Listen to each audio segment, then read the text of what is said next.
你没事吧？还不错，这样颠簸了一下，竟然没吓得尖叫，也没掉下去。不是说24岁吗？难道瞒岁数了？不止24，或者是个大胖子，所以声音才这么粗感。早知道应该先偷偷看一眼这个人再答应的，他就是太相信爷爷了。哎，并且在心里把他想象成了一个大老粗、大胖子，还大大咧咧不细心的那种男人。走了走了，去沈六爷家吃喜酒喽！哎，走走走！你们不打算去陆家吗？毕竟去了陆家，才能看到新娘子，还能闹洞房呢。哎，不去不去，要去你去啊！我听说，沈家今天可是摆了20张桌子的喜宴，招待上门祝贺的村民。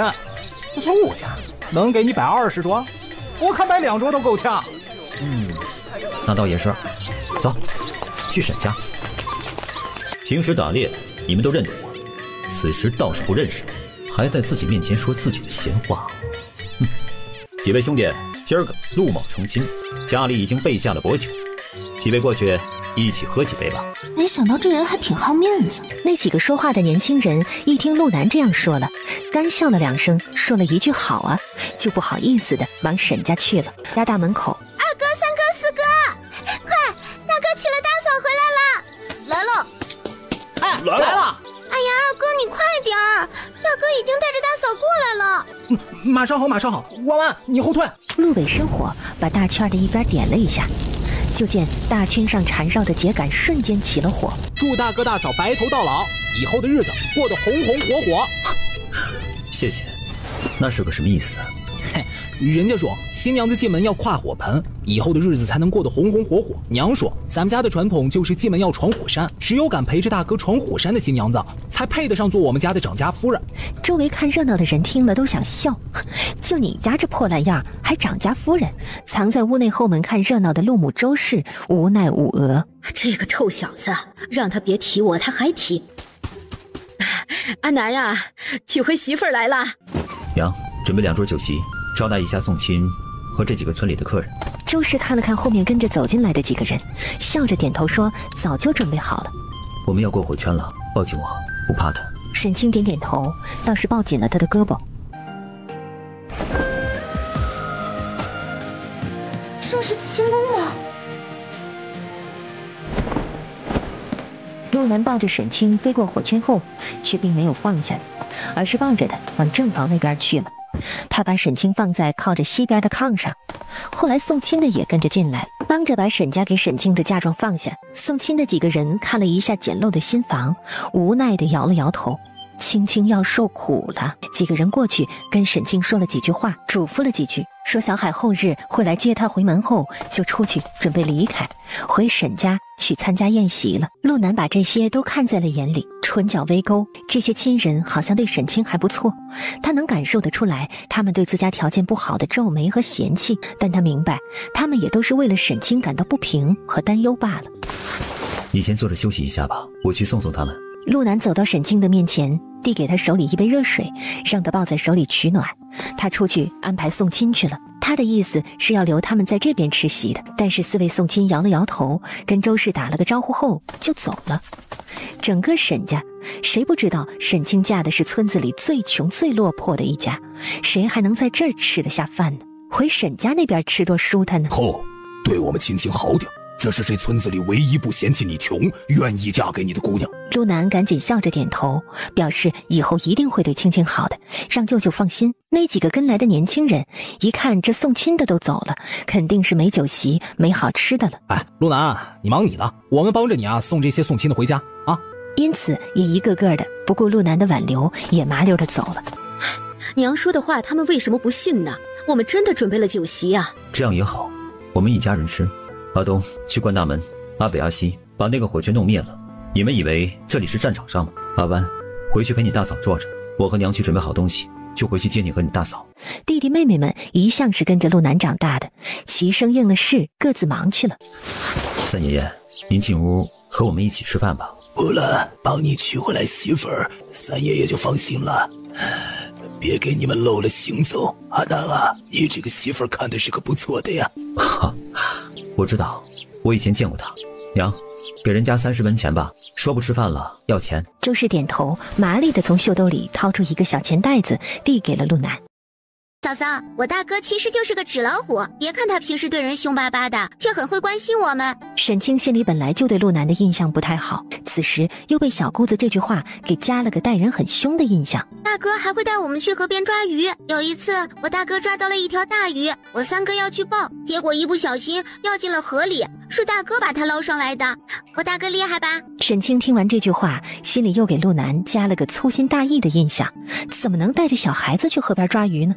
多危险呢！门外的陆南听到自家小妹妹在新娘子面前絮絮叨叨的念着，无奈无额，赶紧推门进去。大哥，你过去帮娘准备东西吧，大哥一会儿带你大嫂过去。好，嫂嫂，那我先过去了。沈清也礼貌地点了点头。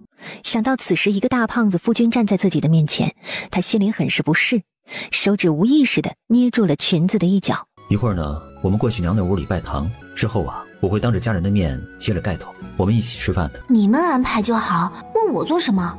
陆南看着盖着红盖头的小脑袋点了点，眼角微弯，唇角勾起，有一丝笑意。我们过去吧。陆南走到炕边要去抱沈清，却发现沈清悄悄地往旁边挪了一下，明显地拒绝他再抱的。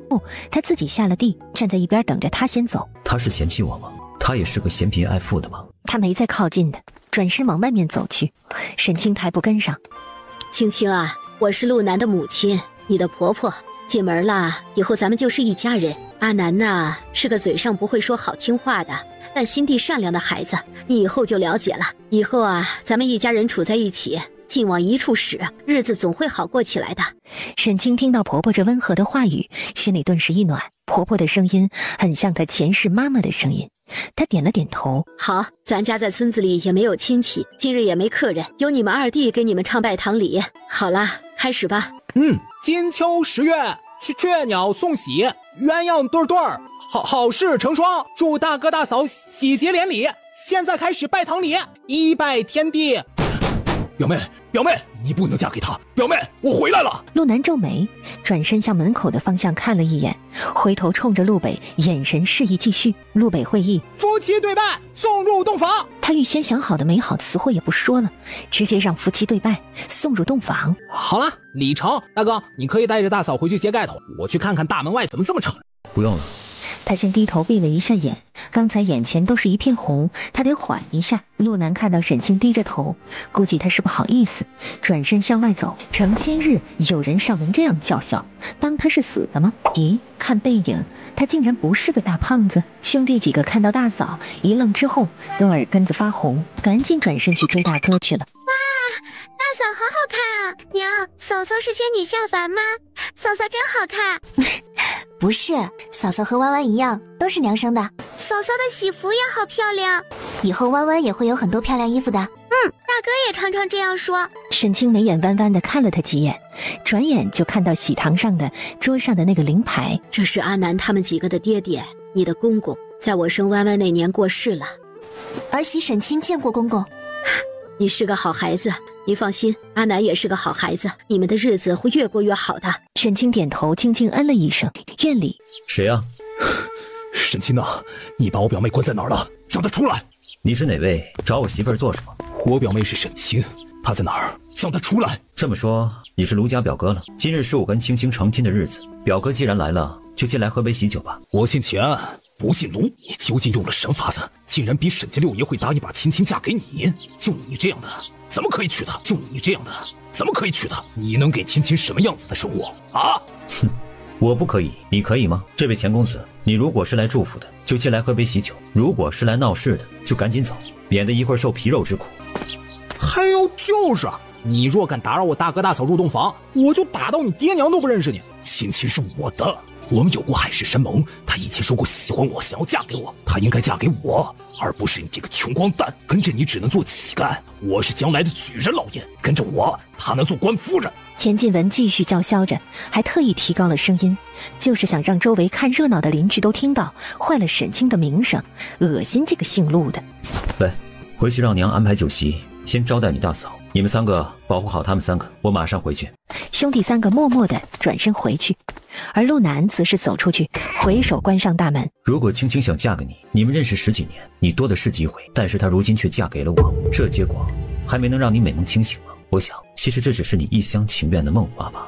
哼，你想知道我凭什么娶沈清，能给她什么样的生活？跟我来吧，我让你见识一下。他莫非还敢打自己这个秀才公子不成？要真是那样的话，那么他就死定了。因此，他跟上了已经走了几步的陆南的脚步，心里已经在想着该怎么陷害收拾他了。怎么，怕了吗？本公子会怕你？说完，他大步往前走，率先进了小树林。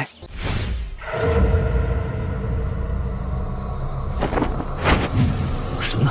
不是要打我吗？藏哪儿去了？忽然就看到路边一棵树上靠着一个一身红衣的女子。树林里竟然有美人儿，他想也不想，扑上前去搭讪。陆南蹲在树杈上，就听到小树林外面传来了嘈杂的人声，看到了最前的沈清二叔和三叔，还有沈清的爹，看来是有人去沈家送消息了。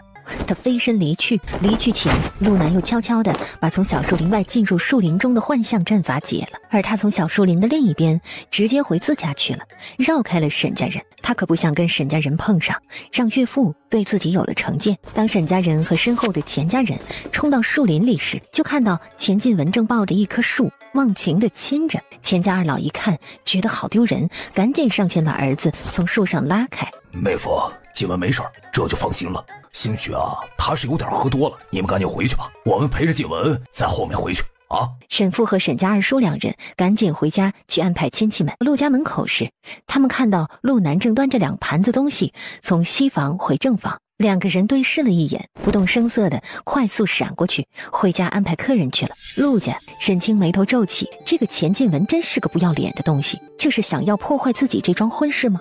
被他这样大吼大叫了一通，肯定会有流言蜚语传出去的，不知道这个婆婆和家里这些人会怎么看待自己呢？别管外面的事了，有阿南他们几个去处理，你不用操心。青青，你今天是新娘子，什么也不用做，就和弯弯在这里坐着，娘和你弟弟们去准备拿吃的，一会儿我们4家人一起吃喜宴，喝喜酒。沈清点了点头，外面听不到动静了，兄弟3个也回来了。你哥呢？怎么样了？没事了娘，那个人喝多了，大哥送他离去了。嫂子，他说姓钱，是你舅舅家的表哥。钱家不是我外祖家，他也不是我表哥，你们不用看我的面子去怕他。就是那个传说今年考中了秀才的钱家村的钱家公子。应该是他，脑子是挺聪明的，但人不咋样，与我们家人不是一路人。他每次来了，我爷爷就腿疼病犯了，懒得去院子里，不爱看到他。陆家生活这么好，竟然有这么好的席面。周氏看到他目瞪口呆的样子，觉得这个媳妇还挺可爱的。阿南为了成亲能摆几桌好酒好菜，连着在山里蹲了10来日，才猎到2头野猪，卖了1头给你家送了彩礼，剩下的1头就我们自己准备做席面的，一会儿尝尝娘的手艺。啥？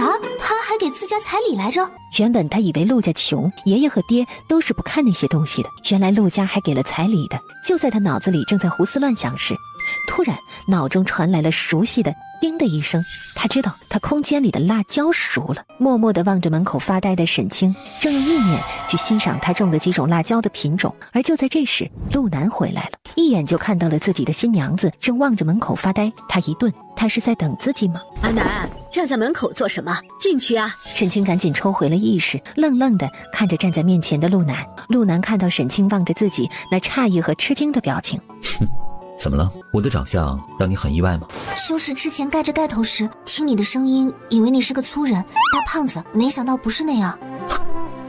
我小时候胖一些，后来习武之后就瘦下来了。哦，沈清应了一下，本就不熟的2个人真的没有什么话题聊。去喊娘他们回来吃饭，午时正了。沈清点点头，嗯了一声，站在炕沿边等着。门外排排蹲着偷听的几个人赶紧站起来，若无其事的在院子里转悠着。陆南开门喊他们吃饭，这一顿喜宴因为没有外人，一家人吃的也挺开心的。青青，怎么吃那么少啊？是娘做的饭菜不合你口味吗？不是，我平时在家里也这样的，饭量不大，吃不多。陆南看了他一眼，没说什么，心里觉得他可能还是初来自家，不好意思吃。饭后，新房内，沈清环视了一圈屋内，果然和自己想象的差不多。对不起，青青，这是我目前所能做的最好看的家具了，以后我多练习，再做一些好看的家具给你用。这些都是你做的？你还会木匠活啊？搬来这里之后自己学的，只是手边没有好的工具，就一把砍刀，能做出来的柜子没漆，也不太光滑。你放东西的时候小心手，别扎上木刺了。学了1年做了这些，咱们吃饭坐的凳子和桌子也是你做的？沈清觉得自己好像遇到了个宝，陆南羞涩一笑，点了点头，嗯了一声。挺好，你很厉害了。陆南被沈清这话夸的，脸上顿时露出一抹开心的笑容来。你过来一下，你识字吗？识的。到什么程度？考秀才是绰绰有余的。沈清讶异了一下，笑了。他相信他说的话。你信我的话吗？看着笑得眉眼弯弯的姑娘，心里激荡了一下。这就是他一眼看上的姑娘，真好，真可爱，连笑起来都这么好看。信，你的眼睛告诉我，你没撒谎。你让我有些意外。哪里意外？原本你以为我什么样？原本我以为你就是个善良的农家姑娘，没想到你还是个有见识、有主见的姑娘。有吗？青青也是识字的吧？考秀才绰绰有余。陆南一愣，闷笑起来。这丫头还是个调皮的呀。陆南，我能问你一个问题吗？你问吧。你和我爷爷以前是不是见过？青青问这个话是什么意思呢？莫非他也怀疑我娶她其实是为了他家的钱吗？他渐渐地让自己冷静了下来。以前在村子里的路上碰到过。那我能知道你为何会向我提亲吗？按说我的名声在村子里并不好，人们都说我是嫁不出去的老姑娘，这个你应该听说了吧？而且我以前还与别人有过婚约。你是村里的大龄姑娘，而我是村子里的大龄小子，我们不是很相配的吗？你是村里的大龄姑娘，而我是村子里的大龄小子，我们不是很相配的吗？看来他根本就不记得以前见过自己的事儿。不知怎么的，沈南的心里又有些闷闷的了。他不开心了，为什么？有人说你向我家提亲，是因为想在村子里给你家找个靠山，是这样吗？陆南听到沈清这个问题，望着他的眼神里有了一丝失望的表情。不是，你先休息一会儿吧，我去喂喂马。望着关上的屋门，沈清有那么一瞬间的呆愣。他真的生气了，是心底的目的被拆穿的恼羞成怒生气了，还是觉得被我怀疑了他的人格所以生气了？可是他总不可能是因为喜欢我所以才上自家门提亲的吧？以前他们都不认识，喜欢这种事情根本就不可能的。想来想去有些烦躁，沈清干脆不想了，一个意念进了空间，去查看自己的辣椒去了。美人椒、红灯笼、牛角椒、小米辣、朝天椒、二荆条、五彩甜椒。看着这一个个的成熟了的辣椒，沈清的心情好极了。回头看了看这空间内的一片片试验田，眼前突然浮现出陆湾可可爱爱么么哒的小脸蛋。沈清顿时想出来要种什么了，种草莓，小孩子肯定爱吃草莓。确定了之后，他一个意念出了空间。就在这时，门被推开，陆南进来了。怎么了？不让我去喂马，让我回来陪你。沈清扑哧一声笑了，看来这个婆婆是实心想让他们俩培养一下感情。你还生气吗？不生气，你放心吧，只要你不背着我找别的男人，我永远不会生你的气的。啊！沈清被他突然间像是发誓般的话说愣了，傻傻的看着他，他怎么突然有一种这个男人喜欢自己的感觉呢？陆南看着他傻呆呆的样子，突然间心里一动，慢慢的来到了他的面前，慢慢的抬手放到了他的头上。沈清再次一呆，一双眸子瞬间瞪大，不敢置信的看着他。不会吧，他真的喜欢自己？这么亲昵的动作，不是只有对喜欢的姑娘才能做得出来吗？他似乎好像并不嫌弃我的靠近，也许他并不讨厌我，或许他之前问的那个问题只是因为好奇呢。陆南的喉结滚动了几下，慢慢的收回了手，忍下了心里翻滚着的想亲亲他的念想。你现在想做什么？我陪你吧。你平时除了做木匠活还做什么？打猎、遛马、放马。马，他想起了那匹娶自己回来的马了，那应该是一匹彪悍的马，甚至他觉得就像是一匹战马似的。能带我去骑马吗？现在吗？大婚的日子，他带新娘子去骑马吗？自己会不会被自家娘打死？婚的日子，他带新娘子去骑马吗？自己会不会被自家娘打死？反正下午我们家也没有亲戚要应付，不如你带我去骑马吧，我们去山里看看。我以前很想去山里看看，但家里人没有一个会功夫或者会打猎的，不带我去。好，那你换一身宽松些的衣服，带个披风，我去准备一下。说完，他就转身出去了。沈清低笑了一下，他赶紧去打开自己带来的那2个箱子和布包，挑出一套宽松些的裙子来，在衬裤的外边又套了2条厚一些的裤子。最后，他拿出了后娘昨日给他的一个2棉的披风，说是亲手为他做的。青青，好了吗？好了，你进来吧。沈清发现陆南这样披上黑色披风，竟然像个大将军似的，英伟不凡，气质硬朗。这样的男人竟然真的是我的夫君了吗？陆南听不到沈清心里的尖叫，他望着沈清的目光也再次炽热了起来。他举步一步步地走向了沈清。他要做什么？他不会想反悔，不带我出去骑马，而直接要洞房吧？这可是大白天呀！天啊，不要啊！至少要在培养出一些感情后再那个啥吧。就在沈清心里千百般的纠结时，陆南来到了他的面前，慢慢地抬起了手。啊，又摸我的头啊！坐下吧，我帮你重新梳一下头。这个发型去山里不合适的，会有树枝刮着头发，戴着这些首饰也不合适，容易弄丢的。好了，你自己感觉一下吧，这样利索吗？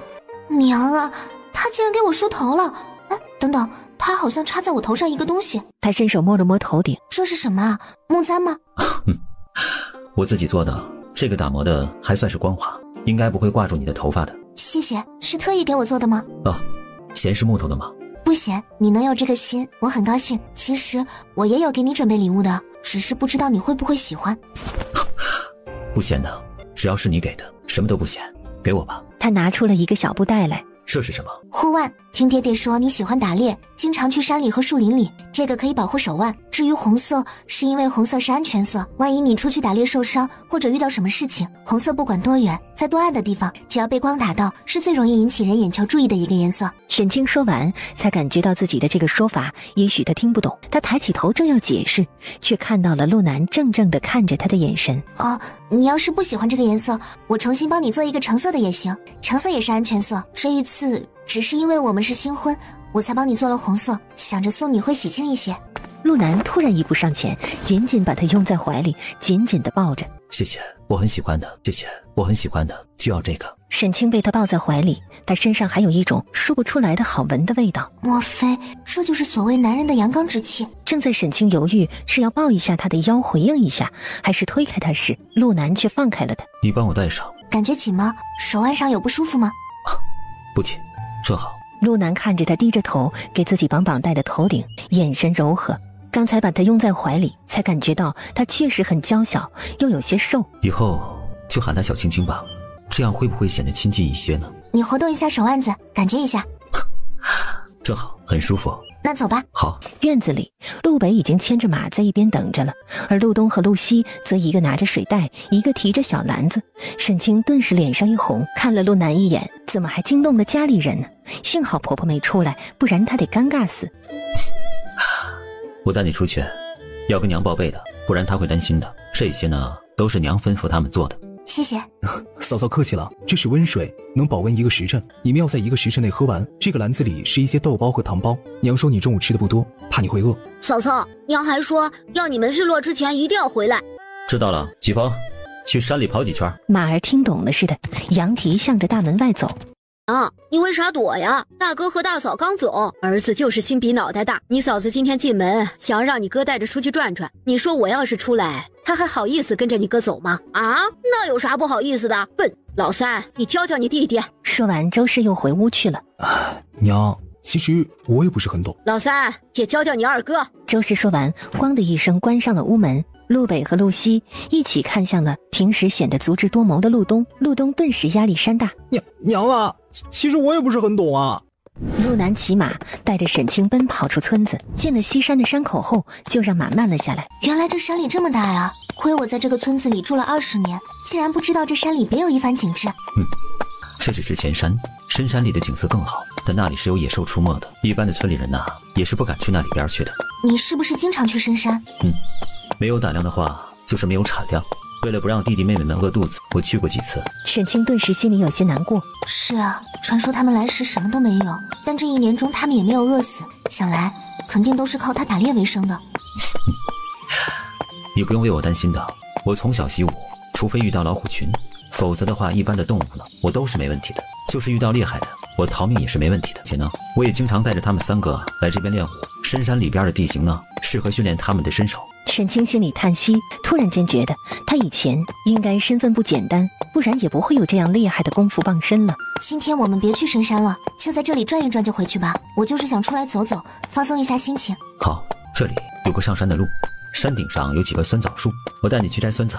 山上啊，还能看到远处的风景呢。行。沈清一听能摘酸枣，开心了，期待地看向了周围的山头。季风，自己找地方吃草去，听我喊你再回来。说完，他牵起沈清的手，向靠着西边的山坡上爬去。爬到半山腰，沈清开始气喘吁吁，爬不动了。让我歇一下，我这体质太差了，才爬了这么一会儿坡就开始喘了。你的体质啊，确实很差。突然，他转身蹲下，说道：“上来。”啊什么？快上来，我背你上山。你这样爬到山顶的话，累得什么也做不了，明日呢还会腰腿疼的。他乖乖地爬上了他的后背。看到他这么乖，这么听话，陆南笑了，背着他站起来，一手扶着他的屁股，转身向山坡上面走。这不是变相的被摸屁屁了吗？好尴尬。我是不是有些重啊？不重的，反而很轻。这山坡呀，我扛一头牛也能轻轻松松的上得来。一头牛？我为什么要去问这个问题？陆南似乎也意识到自己可能说错话了。走吧，跟紧我，这山顶上有蛇的。啊，有蛇？沈清最怕那软趴趴还冷血的动物了。陆南看到他下意识的动作，顺势牵住了他的手。放心吧，有我在的话，蛇是不敢出来的。你以为你是雄黄粉吗？蛇老远闻到你的气息就跑了。我是雄黄酒。陆南被他气鼓鼓的样子逗得干脆大笑起来，牵紧了他的手，向前方的山崖边走。看，那个位置的那几棵就是酸枣树，长在山崖边上。陆南说着，就见陆南飞身上了旁边的一棵大树，再下来时，有些酸，但还是有些甜的，你尝尝。陆南就着他的手吃了一颗，确实觉得很甜。酸吗？还好，不怎么酸的。原来你喜欢吃酸甜的东西啊。以前有条件的时候呢，我没有时间去想，去挑剔自己爱吃什么。等到后来有时间了，却没有条件去挑剔自己爱吃什么了。只要是吃的，我都喜欢。全家人不被饿死，就是我生活的目标了。原来是这样，原来是这样。青青，关于我家以前的事儿，以后有机会啊，我再慢慢的告诉你。但现在不是说的时候，你知道了，对你没好处的。好，等你觉得能说时，再告诉我即可。不好，疾风被狼群给围攻了。一眼看到下面山沟里，疾风周围围了3只狼。你快去救疾风啊！沈清从平时村里的风言风语里，也能听得出这匹马对于他们一家人的重要性。陆南回头看的，似乎有些担心他。放心，我就在这里看着你，等着你上来接我。你要小心，不能受伤。沈清急忙说道。陆南从怀里掏出一个小瓷瓶来，在沈清的周围撒了一圈，说了一句：“你不要出这个圈，蛇来了呢，也是不敢靠近这里的。”好。陆南看了他一眼，直接飞身而起，从山崖上飞落下去。看着他潇洒的身姿，沈清的小脸顿时红扑扑的。这么厉害的男人，以后就是自己的了吗？他甚至还低低的嘿嘿笑了2声。他就蹲在山崖边，看着他直接飞落在疾风的背上，与疾风配合着作战，对付围攻他们的3只狼。好厉害！而为陆南叫好激动的沈清丝毫没有发现，他身后不远处的山头上也出现了一只狼。这只狼正迈着优雅的步子，向着背对着他的沈清一步一步的靠近。沈清只注意着下面，根本没有回头看过山头上。下面的陆南收拾了3只狼后，就向着沈清所在的山上爬去。沈清冲着他挥了挥手，笑眯眯地看着他。突然他感觉到背后有风声，快速地回头，他就发现有一只白色的大狗向自己扑过来。妈呀，不对，这不是狗，是狼！沈清根本来不及考虑，下意识的就往后退。这一退，他一步踩空，掉出了悬崖。陆南正对着上面的沈清笑，突然就发现沈清快速回身看了一眼，就掉下山崖了。他被吓了个半死，大喊一声青青，赶紧飞身而起。就在他飞身而起的瞬间，他也看清了山崖边上站着一只白色的狼。畜生！陆南飞起的同时，在小腿上一摸，随着他手腕抬起一甩，一把匕首向着那只白狼的咽喉飞过去。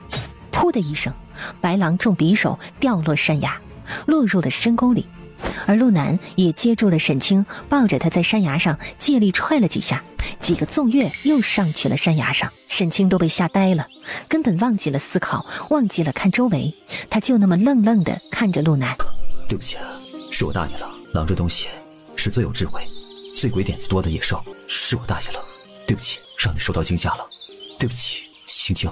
他知道他被吓坏了，今日这事儿回去，要是让娘知道，非打死自己不可。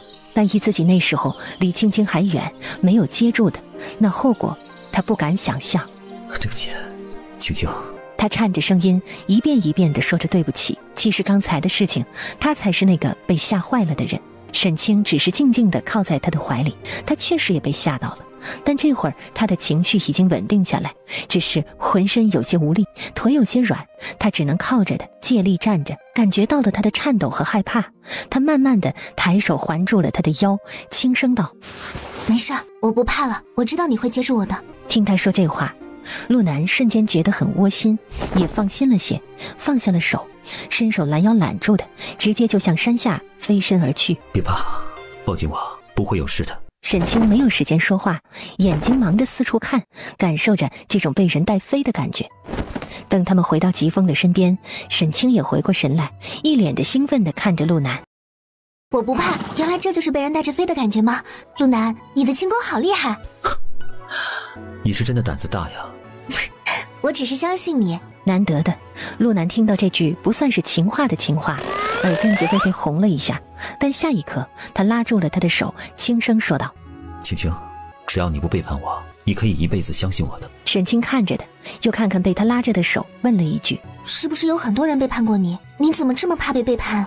接着他轻声说道：其实能够背叛你的人根本就不配得到你的友情和真心，失去你是他们的损失，你没有必要为了他们难过，他们不值得你如此想念他们。陆南魁梧的身躯听着他这些话，竟然微微的颤了颤。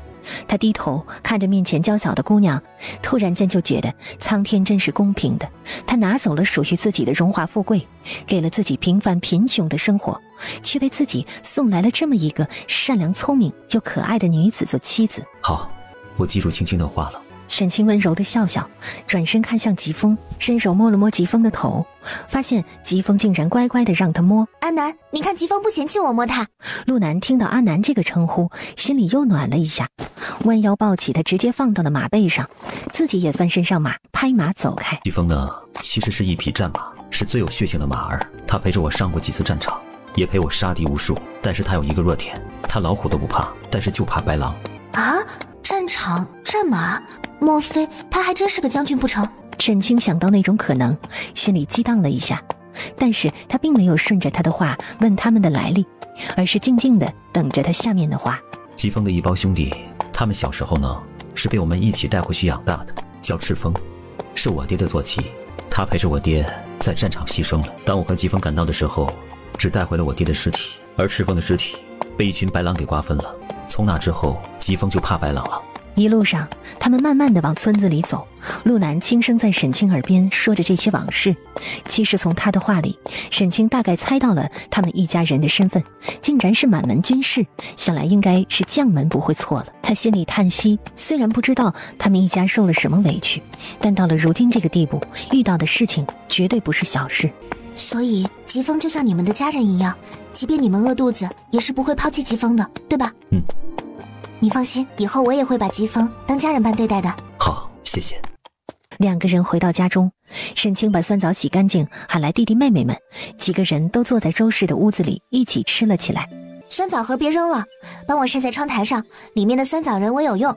周氏笑眯眯地问他们出去开心吗？沈清和陆南对视了一眼，笑着点头说很开心。以前我家人不让我去山上，生怕遇到什么危险。阿南听我说了以后，就陪着我去了一趟山上，圆了我这些年的一个梦。周氏听到媳妇都喊陆南阿南了，想来两个人的感情更亲近了些。他笑意深深地想，经过今晚，两个人应该就稳定了，那自己明年这个时候应该就能抱上孙子了。陆南和沈清陪着家里人坐了一会儿，就回了屋子里换衣服，总算是舒服了很多。阿南，你的衣物鞋袜那些呢？没拿回我们屋里。沈清把自己的东西放进柜子里时，发现里边空空的，没有陆南的衣物，总不会他连换洗的衣物都没有吧？没有，我们没有多余的，都是身上这件穿破了，娘再给准备，不准备多的衣服鞋袜的。啊，那没事，以后我帮你准备吧。陆南听到媳妇这话很窝心，点了点头，说了声谢谢。晚饭周氏准备的也很早，他们有时就开饭了。除去热了中午剩下的一些剩菜外，另外还给沈清和陆南两个人特意做了2碗面条，面条上还荷包了2个鸡蛋。看到只有他和陆南面前有面条，而其他几个人面前一人1小碗米粥时，他有些吃不下了。娘，怎么只给我们俩吃面条？分开我们每个人都吃一些吧。不行，青青，这个是你们俩今晚的和合饭，必须你们俩都得吃了。你们俩吃了和合饭，以后日子才能越过越好，越过越红火，你们之间也才能一直和和气气的，互敬互爱。沈清看向了陆南，询问他怎么办。娘，面条我俩吃了，荷包蛋给弯弯吃吧。我不要，给大哥和大嫂吃。周氏心疼儿子，无奈地说道：今天是你们大喜的日子，理应先紧着你们来。如今我们不比从前了，不能给你们俩办一个更加风风光光的亲事，是娘没本事。但这和合饭，你们俩就好好的吃了吧，以后我们一家人吃的就是一锅饭了。陆南听完沉默。这样吧，娘，面条我和阿南吃，但荷包蛋给最小的弟弟妹妹2个吃了吧，他们俩这个年纪也需要营养，不然我们俩哪能吃得下呀？弯弯，今日嫂嫂第一天进门，也没有给你准备什么礼物，这个就当做嫂嫂送你的礼物吧。你要是喜欢嫂嫂就吃了，至于以后，我们也不会一直这样的。看过很多书，懂得很多赚钱的门道。如果娘和弟弟妹妹能信得过我，那我们就全家人一起努力，我们的日子会越来越好的。总有一日，我们全家人每个人都可以天天吃鸡蛋，天天饭菜里有油水有肉。陆婉眨巴着大眼睛，萌萌的纠结地说道：我喜欢嫂嫂，可是娘说嫂嫂来我们家受委屈了，要给嫂嫂吃家里最好的东西。沈清听完心里很感动，看向周氏，羞涩一笑。谢谢娘，我不委屈。小时候我家一开始日子也不好过，吃的还不如你们呢。最后是我们全家人一起努力，才把日子过好的。周氏看着沈清如此懂事，欣慰的笑笑。好，阿湾，那就听你嫂嫂的，她给你，你就吃了吧。沈清笑笑，把荷包蛋放进去他的稀粥碗里，同时陆南也麻利的把他碗里的荷包蛋放进了陆西的碗里。听你大嫂的，以后呢，我们家虽然是大哥当家，但是啊，大哥也都是听你大嫂的，所以呢，你们也都要听你大嫂的话，我们一起努力，好好的把日子给过起来。如今好了，他有媳妇了，有什么事儿他可以跟媳妇商量着来。他觉得沈清是个很有主见的人，自己能够娶到沈清，是自己得了大便宜了。以后家里过日子，他打算都听媳妇的，这个家他来当，但是他来掌。听到沈清刚才的那几句话，他心里热乎乎的。他才第1日进门，就开始帮着计划以后家里怎么过好日子，真好。晚饭后，周氏又亲自端着一个盘子，上面放着2杯酒，去了沈清和陆南的屋内，亲眼看着他们俩喝了合卺酒，他才笑眯眯地嘱咐他们早点洗漱休息，说厨房里给他们热了一锅热水，足够他们用的。沈清哪里能听不出周氏话里的话外音，顿时脸上一红，不敢看周氏，也不敢看陆南，转过身假装收拾自己的东西，遮掩了这份羞涩和尴尬。周氏出去后，屋内的气氛一时间有些凝滞。陆南其实也被自家娘的话说得老脸发红发烫，内心里也不由得有些激荡起来，悄悄地看着沈清背对着他的背影，满心满眼里都是欢喜。今夜是洞房夜，现在好像已经到晚上了。青青，你现在要洗漱吗？我去帮你把热水给打回来吧。沈清的手指无意识地划拉了一下，最终轻轻地嗯了一声。陆南听到他答应了，转身愉快地走了。他再回来时，手里拿着一个崭新的浴桶放在了地上。沈清看到愣了一下，他还准备了浴桶，这个东西应该很贵吧？莫非也是他自己做的？这是你做的？这是专门给你做的，没人用过的。啊！沈清一愣，怔怔地看着他。他不会是真的喜欢我吧？莫非他以前见过我，还是说这是他的小心机？陆南，你在提亲以前是不是见过我？啊！沈清再次愣住了，可是自己的记忆里好像从来没有见过的。我们什么时候见过？我怎么不知道？难道这就是他上午时生气的原因？因为自己忘记了他，可他记忆里真的没有一点与他认识的印象啊。也不算是见过吧。去年呢，我家搬来不久，有一日我带着阿北和阿东去山里打猎，路过你家大门前的路上，看到你蹲在大门口，给一只黑猫包扎了伤口，还喂着黑猫。村民们不是都不待见黑猫呢吗？我往你那边好奇地看着的时候啊，你也抬起头来看向我，之后你低下头回去了，我也继续带着弟弟们进山了。陆南轻声说，其实你不记得我也很正常，我们没说过话，也许你那时候根本就没有注意到我吧。沈清望着他，努力地回忆着，突然眼睛瞪大。我想起来那一日的事情了。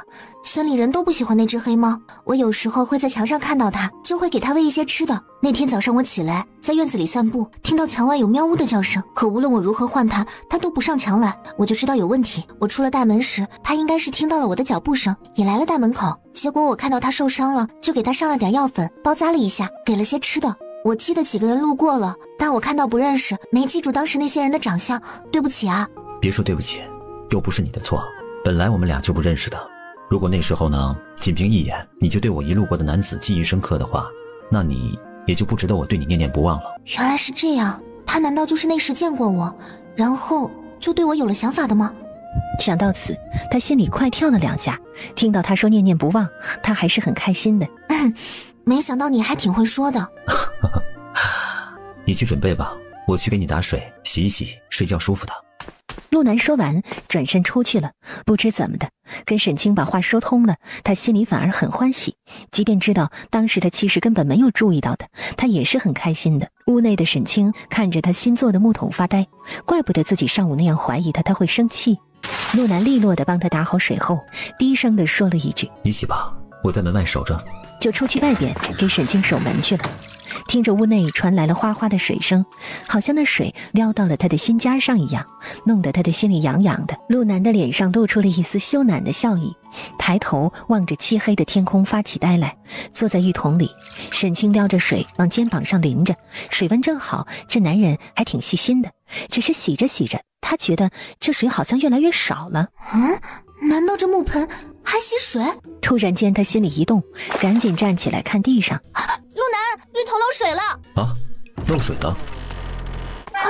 两个人的视线对上，才想起来现在是个什么状况。而陆南一进门，入眼就是一幅活色生香的画面，两个鼻孔没兜住，鼻血流了出来。陆南也感觉到自己鲁莽了，赶紧要转头出去，结果因为速度太快，就听咣当一声，他撞在了已经关上的门上。沈清赶紧抬头看过去，这一看他是又羞又失笑。算了，你别出去了，就那样站一会儿，我穿上出去，你再转身。好。他心里懊恼，这回丢人丢大了。不止他亲手给媳妇做的浴桶漏水，还行事如此鲁莽，会不会给媳妇留下不好的印象呢？只是这浴桶当初他做好时是不漏水的，这怎么会漏水呢？阿南，我出不去了。他也很尴尬，但是现在地上都是水，他的鞋也在水里泡着，已经湿了。陆南悄悄地试了试鼻子，觉得不再流血了，才转身看过来，赶紧走过来，弯腰把沈清一把抱起来，走向炕边。陆南此时脑子里都是麻的，抱着媳妇的手都感觉是烫的。他几步到了炕边，把沈清放在炕上。先去被子里，别着凉了。说完，他麻木地转身，赶紧去处理地上的浴盆和水。他收拾间，看到沈清的绣花鞋也被水泡湿了，回头看到沈清钻在被子里，露着一个小脑袋，偷偷地看他。他冲着他笑了笑：你先睡吧，我去看看浴桶哪里漏水了，修补一下。你要不先洗洗脸？好。应完，看到沈清钻进被子里，陆南拿起沈清的绣花鞋，转身出去了。听到关上门，沈清又悄悄地露出头来，脑子里都是刚才他被陆南从浴桶里捞出来的画面，和陆南当时面无表情的脸。大哥，怎么了？你怎么出来了？现在大哥不应该是在美滋滋的洞房吗？没事，你嫂子洗澡的时候这个盆漏水了，我看看哪里的问题，你去睡吧。明天再看吧。回去睡觉，明早照样得晨练。知道了，大哥。陆北默默地回去了，看着眼前的浴盆，眼里都是懊恼之色，有些丢人啊。等陆南找到哪里漏水，把那个小缝隙糊好后，让浴桶在院子里晾着，这才回屋里去了。回去屋内，看到沈清背对着门口这边一动不动，呼吸清浅，应该是睡着了。以前他上了炕需要自己铺被褥摆枕头，如今有了媳妇了就是不一样，有人给铺被褥了。他轻声轻脚的在地上脱去鞋裤，赤身钻进了被窝里，美滋滋的看了媳妇的后脑勺一眼，也不敢惊动的悄悄的闭上眼睛睡觉去了。洞房什么的就别想，出了浴盆漏水这个意外，他此时都不好意思再面对沈清那双望向他时满是信任的眸子了。等明日好好给他解释一下再说吧。沈清的新婚洞房夜平平静静的度过了，他一觉睡到大天亮，他一睁眼满屋的明亮，转眼看了一圈，炕上就自己睡着，哪里还有陆南的身影？赶紧起床，下了地，他寻找了一圈，却没有找到自己昨晚那双湿了的鞋。鞋呢？莫非陆南给拿出去晾着了？他轻轻地笑了一下，这门吱呀一声被推开了。沈清回头，行了，青青，娘做好早饭了，洗漱一下吃饭吧。啊，你什么时候起来的？怎么不叫醒我？第一天过门就睡懒觉，会让婆婆对我有看法的。沈清嗔怪地瞪了他一眼，陆南被他这小眼神瞪得浑身舒坦，呵呵一笑。没事的，我起得早，每日卯时呢就起来带着他们3个出去练功了。那时时辰还早，你起来呢也是没事干的。以后啊，在咱们家，你不用像别人家媳妇那样，需要早晨早早的起来呢，给一大家子人做早饭。我们平时呢，都是谁起来的早，谁做的。沈清点点头，应了一声好，但是他想着以后还是要早些起来，不然会被人说是懒媳妇的。我昨天穿的那双鞋，你拿出去晒了？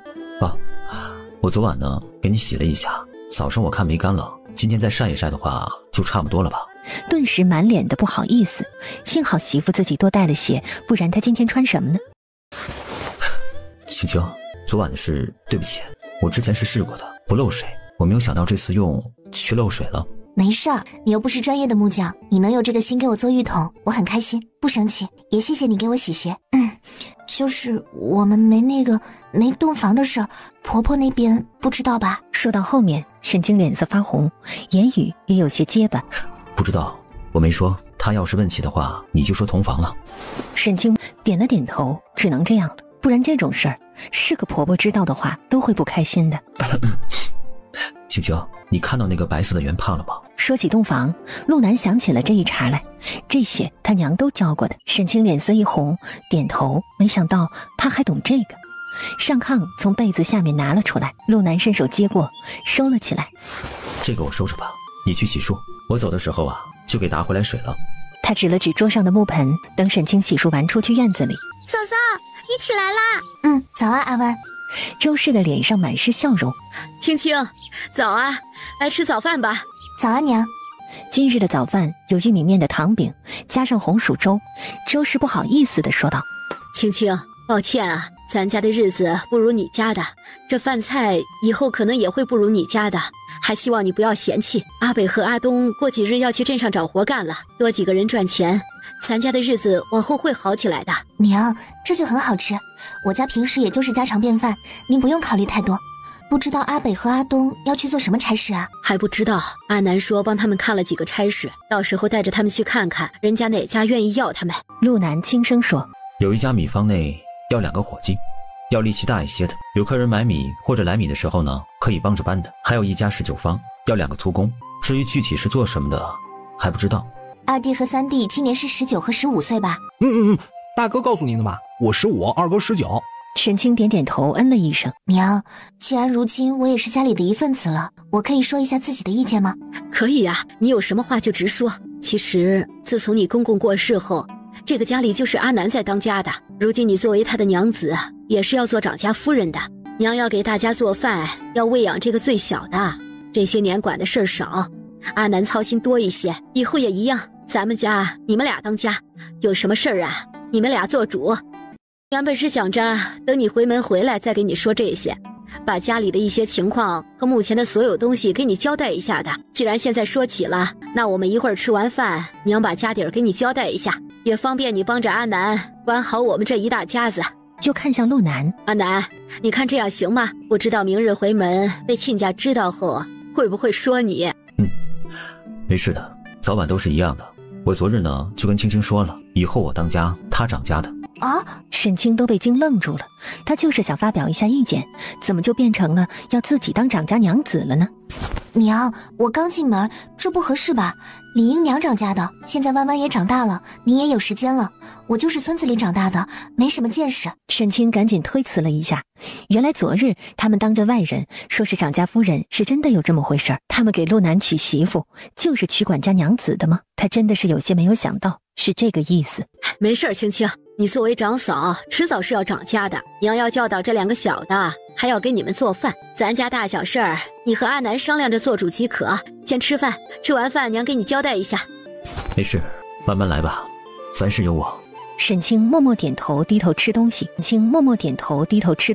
还真是第一次听到婆婆还健在就要进门的媳妇当长家娘子的，这陆家人的格局也是沈清没想到的。早饭后，周氏站起来拿出一个布袋来，打开，沈清发现有几个身份牌，另外就是几张纸，还有几件金首饰，再就是几块银子和几个铜板。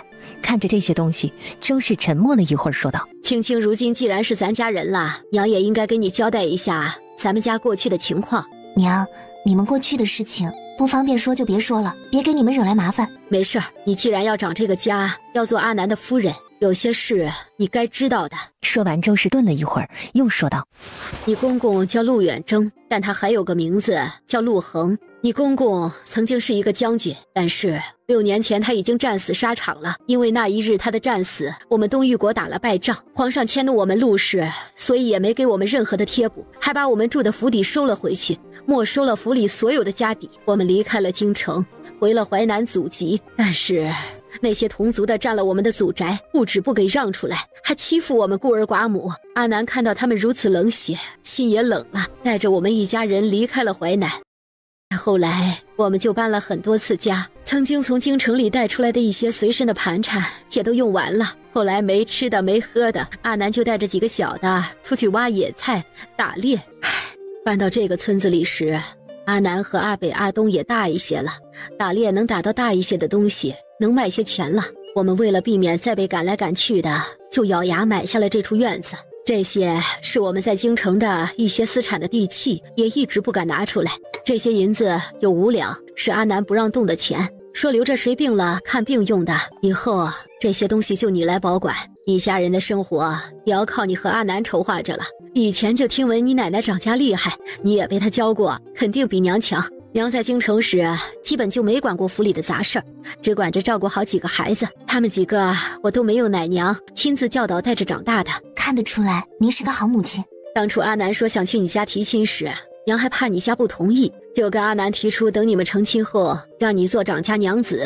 所以你说动我爷爷同意亲事，其实是说了成亲后让我长家，他们才同意的。陆南一顿，沉默了一下，轻轻地嗯了一声。青青，这些东西你清点一下，收起来吧。这3件首饰是娘成亲时你公公送的，这些年即便再困难，阿南也不让卖那几件首饰。但如今不一样了，你回来了，咱们家总不能再像以前那样过日子，这些东西也都给你吧，你安排着看，需要用钱时就把这些去卖了吧。沈清看着眼前这些东西，心里也在思索。你的意思呢？听娘的，你都拿起来吧。至于娘的首饰，我们能不卖尽量不卖，留着将来给弯弯做嫁妆也成。娘，那我就接收了这些东西了。以后在家里您帮我们管理好家里，我和阿南负责赚钱养家，给3个弟弟娶媳妇儿，把咱们家的日子过起来。沈清这话听得全家人都精神一振。好，娘以后就听你们俩的。嫂嫂，我不要嫁妆，那些首饰你给娘留着。一个才6岁的孩子竟然如此懂事，真让人心疼。你放心，嫂嫂不会卖这么贵重的东西的。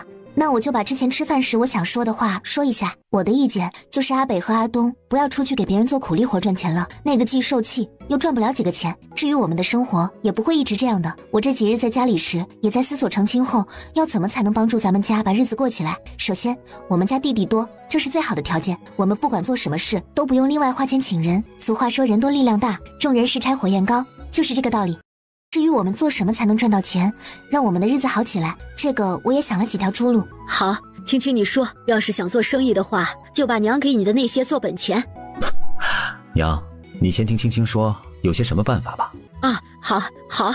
以我们目前的条件和状况来说，一眼看到的赚钱的路子有3条。第一，就是从村子里租一些土地，种一些稀罕又值钱的菜出来卖了赚钱，但是这个法子比较慢，得等到明年夏天才能见到钱。第二个，就是我们全家人去山上挖草药赚钱，现在是秋末刚入冬，野地里有些草根入药的药材，正是到了挖采的时候，这个基本上挖到了，卖了就能拿到钱，但是这个需要出去找合作的药铺，看看他们需要什么，我们就去挖什么，最后他们收了药材，我们也不至于白忙活。第三，就是去镇上开铺子卖特色零嘴小吃，但是这个需要的本钱也大一些，需要租铺子买食材。沈清说完，环视了屋内的众人一眼，看到他们都呆呆地看着自己，轻声问道：怎么了，娘？您觉得这些不可行吗？那倒不是，娘觉得3个都行，但是开铺子，我们没那么多本钱吧？再说，你所说的特色零嘴小吃，谁来做呀？娘锻炼了几年，也才做得出中午那一桌菜来。娘锻炼了几年，也才做得出中午那一桌菜来。再精致的，娘倒是吃过，做就不行了。本钱不用愁，有我的嫁妆，我可以先出本钱，等将来赚了钱，我再把我的本钱拿出去即可。至于做零嘴吃食嘛，我会，这个娘不用担心。等明日回门回来，后日我让阿南陪我去镇上一趟，我去买一些食材回来，给你们做了吃一次，你们就知道了。嫂子，那我们能做什么？你们能做的事儿多了，等我们正经能做起生意来后，我会给你们安排活的，不会让你们闲着的。那到时候娘给你打下手，和你一起做。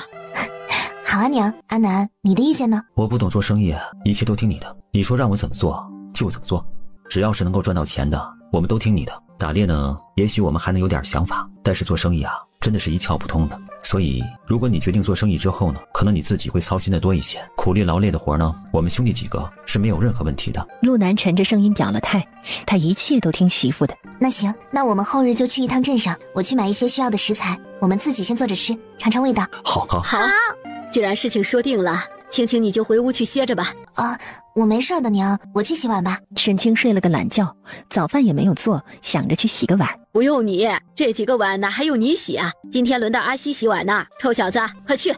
娘，阿西洗碗行吗？他才10岁。没事的，让他去吧。穷人家的孩子什么都要学的，他从6岁开始就学着洗碗了。那行，娘，我休息一会儿，去看看我们家还有多少剩余的粮食。去吧，让阿南带你去看看。中午想吃什么，一会儿让阿南来告诉娘一声即可。沈清应下，和陆南回了屋内。当两人单独相处时，一种尴尬又暧昧的气氛顿时笼罩在了2个人之间。让我进门就涨价，是不是你跟娘提出来的？不是，是娘说的。自从爹过世之后，娘伤心过度，身子就很不好了，经常的生病。她担心她管我们太多，万一哪一日啊，她突然间撒手人寰之后，我们的生活会过得一塌糊涂吧。所以平时呢，娘不管我们太多，早早的让我们当家做主，锻炼我们的独立性，让我们懂得要养育弟弟妹妹，懂得养家的艰难。沈清听完有些愣怔，周氏竟然是个病人。这一次啊，为了我诚心的事儿呢，娘提前让罗大夫给吃过2副药，所以这2日你看到娘呢，才是精精神神的。你也不用担心了，娘倒不是像别人家的病人那种要常年卧床不起，她是因为爹的事情和我们那2年的遭遇气出来的病吧。她的病发作的时候会心口痛、呼吸困难、头晕恶心。一般来说，心情好一些的话，那种病的犯病率会低一些的。今年辛苦你了。我还好，弟弟妹妹懂事，不惹事，也都听我的话。这几年我们除了穷点儿，除了常搬家，其他的还好。一家人在一起，也一直是乐观生活，开开心心的度过了每一天的。抱歉，说着就忘记了时间。青青，你去休息一会儿吧，我出去看看你的鞋干了吗？我昨晚睡了一整晚，不累。你带我去看看我们家还有一些什么粮食吧。弟弟妹妹们正是长身体的时候，我们不能吃得太差了，缺什么后日我们去镇上时一起买回来。他们去了西房的厨房里，厨房里边除了灶台，就是地上放着的3个坛子。地上这几个坛子里啊，放着的就是米粮，这个是玉米面，这个是熬稀粥的小米，这个是做稠粥的梅米。这一看，他发现3个里边的米也不多了。看完这些，沈清基本上把他们的家底都摸清楚了，也知道自己现在当先要解决的是什么。不管什么时候，吃食是生活中的重中之重。2个人刚刚从西房出来，就见周氏匆匆从正房出来了。阿南，青青，快来看看！弯弯突然抱着肚子在地炕上打滚，说肚子疼。娘，我知道了，我们俩去看看，你别着急。好，我不急，你们去，快去看看你妹妹。我去看，你别急。沈清进了屋内，看到陆湾在炕上蜷缩成一团躺着。弯弯，怎么了？大嫂，我肚子疼。怎么这么疼啊？先告诉嫂嫂哪个位置疼。就肚子这里。你早饭后还吃了什么东西吗？就喝了半碗凉开水。好，知道了，你别担心，嫂嫂让你哥去请大夫，你躺平，嫂嫂一会儿给你揉揉肚子就好一些了。阿南，你去请一下罗大夫，就说弯弯肚子有些着凉，加上有些积食，让他来时带好药。好。娘，你别紧张，没事的。我觉得弯弯应该是平时吃的清淡，最近几日突然一下子吃的油腻了，加上他的肚子受了凉，又喝了凉水才会这样的。好，我也觉得是这样，可是他疼得厉害，我就有些害怕。没事儿，我现在先给他揉揉肚子。您去烧一些热水来，家里有汤婆子吗？灌点热水给我拿过来。家里没有汤婆子。我有，我奶奶给我带了一个，我也常会肚子不舒服，我奶让我带了，我去拿，您去烧点热水。沈清说完，回自己的屋内，关上门，一个意念进了空间，去自己的房间里，拿着汤婆子出了空间，过去了周氏那边。沈清给陆湾揉了一会儿肚子了，陆湾在放了几个臭屁后，肚子好像没那么疼了。对不起，嫂嫂，我放臭屁熏到你了。没事儿，你肚子舒服一些就好，记得这几日不可吃凉的东西，凉水也不能喝。好。陆南带着罗大夫进来，看到陆湾坐着和沈清说话，一直担心的神情顿时轻松了一些。罗大夫，他嫂嫂给他揉了一会儿肚子，放了2个臭屁，看孩子好像没那么疼了。躺下，我检查上一下，可能这只是暂时的。如果是受凉了，这凉气不彻底排出去，内里的问题不解决，用不了1个时辰，他又会疼的呀。那你赶紧给弯弯看看。来，弯弯，躺下，罗爷爷看看你的肚子啊。陆湾听话的再次躺下。别担心，就是吃坏了肚子了，这几日别吃凉的了啊，别喝凉水。一会儿啊，我给开2副药吃一吃，明天就好了。记得啊，最近几日别再吃油腻的东西了。罗大夫这才打量了沈清一眼，笑着说道：你就是沈老六家的那个孙女。沈清点了点头。不错，你很聪明啊。陆南跟我说了你嘱咐的话，你也懂病理啊，这还真是深事了不少啊。你知道我刚才那副药叫什么吗？抱歉，我不懂病理，但我记得我弟弟小时候也这样过，那时我奶就是给这样弄的。我记得那时也是你给看的病吧？我有些不记得了。不过呀，大多数村里的孩子在过节的时候最容易得这样的病，就是平时吃的清淡，突然一下子吃太多油腻的东西，小小的肠胃就会受不了，再加上吃了冷的东西，一下子呀就会犯出病来呀。刚才青青也是这么说的，还让弯弯抱着一个汤婆子暖肚子。也可以啊，孩子的肚子本来就有些受凉了，注意穿厚点，天气啊开始凉了。罗大夫又看向了周氏，我看你嘴唇脸色发白，我看看。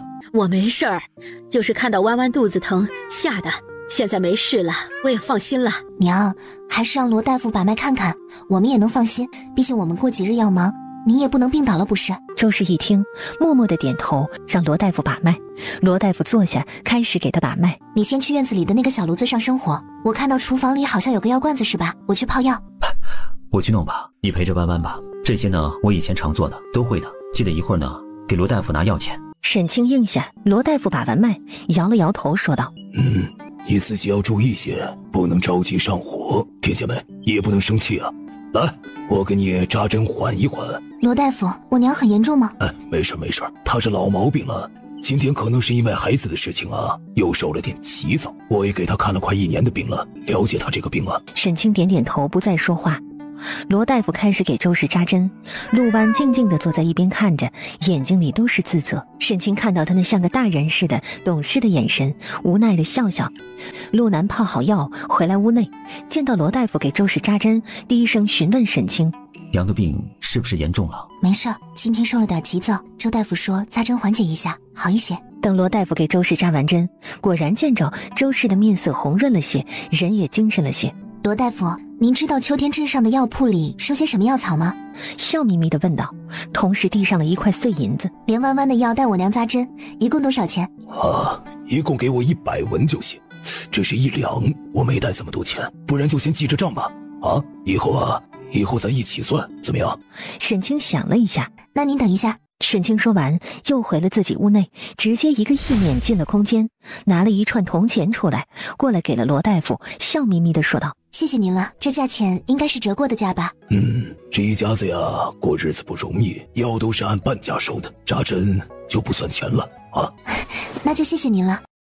至于你说的镇上药铺收药草的事，我也不清楚。如果你们想采药草卖的话，我建议啊，你们采黄芪、当归和柴胡这3种。一般这3种啊，哪个药铺都会要，也值钱一些。而且呢，这3种都是整株可以用药。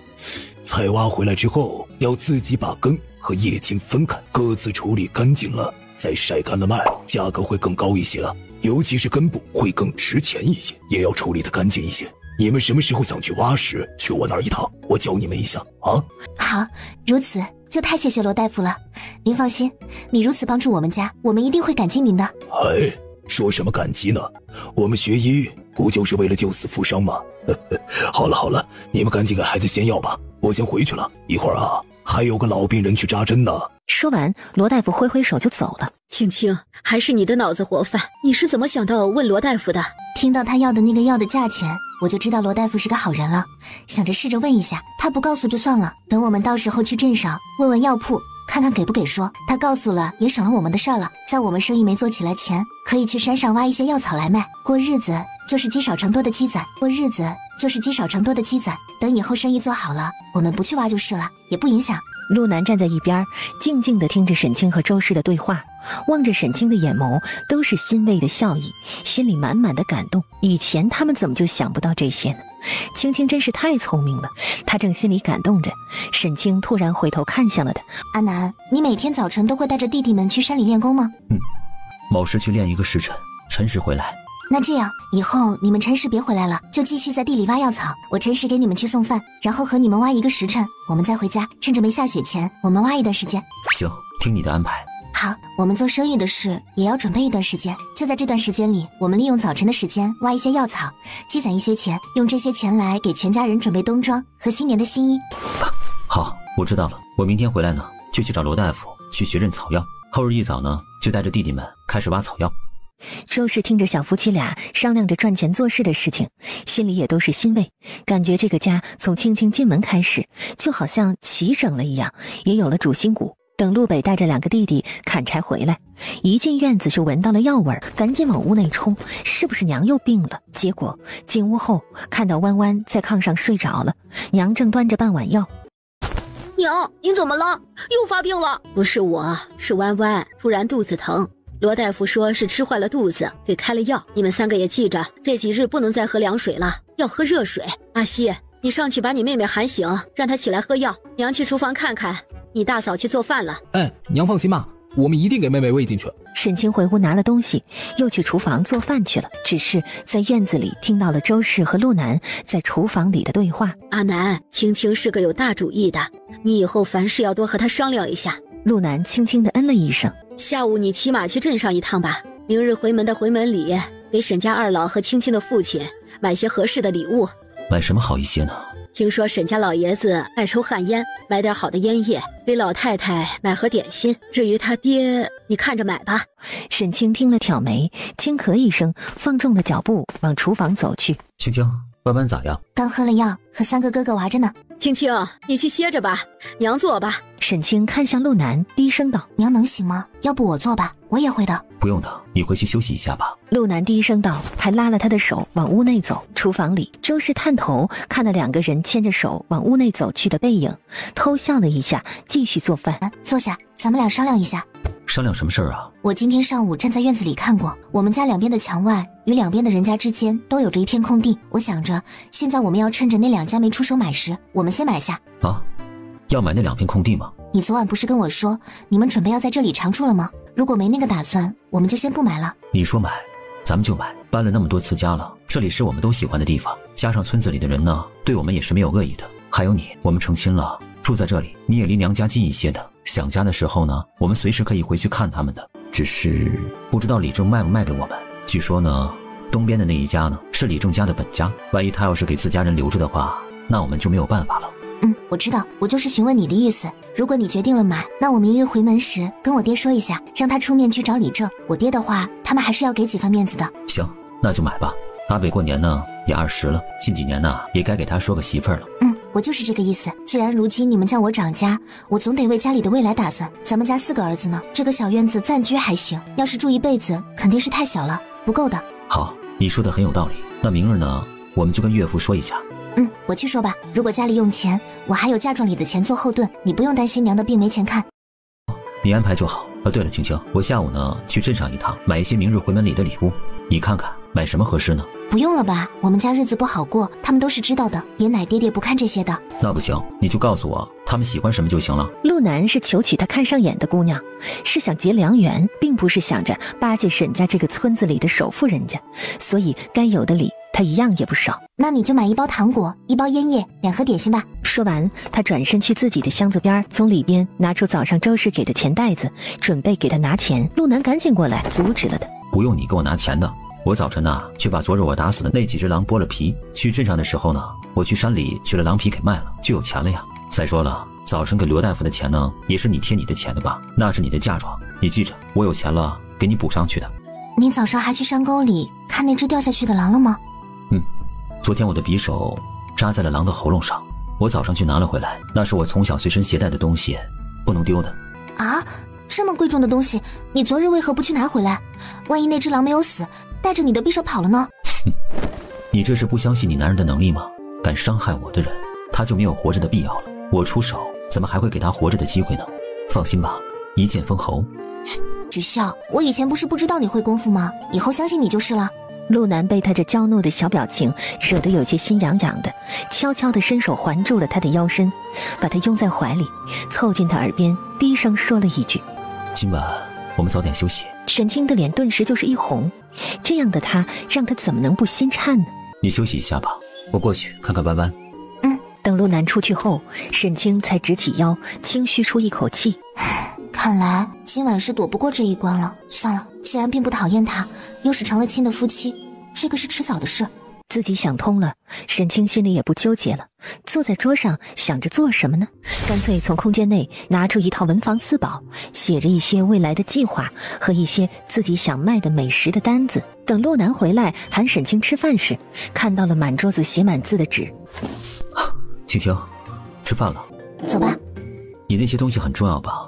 不收起来吗？不用吧，这院子里就咱们自家人，弯弯不出来，阿西也懂事了，不会来咱们这边闹，没事的。陆南听到他这么相信自家人，心里又是一阵感动。去躺一躺吧，你下午不是还要出去吗？不用，我陪你。算了，我也不看了，休息会儿吧，下午要骑马，也是会累的。他躺下，闭上眼睛休息。陆南把枕头放得挨着他的枕头，沈清下意识的心里抖了一下。别啊，陆老大，现在是大白日的，你不能睡得离我远一些吗？两个人都平躺着休息。陆南扭头看了沈清一眼，看着他闭着眼睛的眼皮不时的抖动，起了逗他的心思。他心中也在悄咪的想，他不会是以为自己大白日的会对他做什么吧？想到此，他心中偷笑了一下，翻了个身，侧身对着沈清躺着，慢慢的抬手向他的脸上伸去。突然他就看到沈清浑身僵硬的样子，顿时忍不住笑出声来，收回了手。青青，你不会是害怕我靠近你吧？没有。那你刚才怕什么呢？他突然凑近他的脸边，两个人脸对脸，也就差了一拳的距离。去，离远点，大白天的凑这么近，让人看到我会被骂的。傻丫头，放心吧，你不同意的话，我是不会硬来的。你放心，即便我们如今已经是夫妻了，但是我们真正相识也才不过2天的。如果你无法接受这样与我成为夫妻的话，我可以等到你点头的那一天的。沈清一愣，他这么开明，这么好说话吗？那我要如何回答呢？是说没关系，自己不排斥和他做真夫妻吗？还是该说谢谢你的理解，那就等我们感情再深些，再做真夫妻。陆南这样说完，沈清反而沉默了。结果还没等沈清回答陆南的话，院子里突然传来一个女人尖嗓子的声音：陆南娘在吗？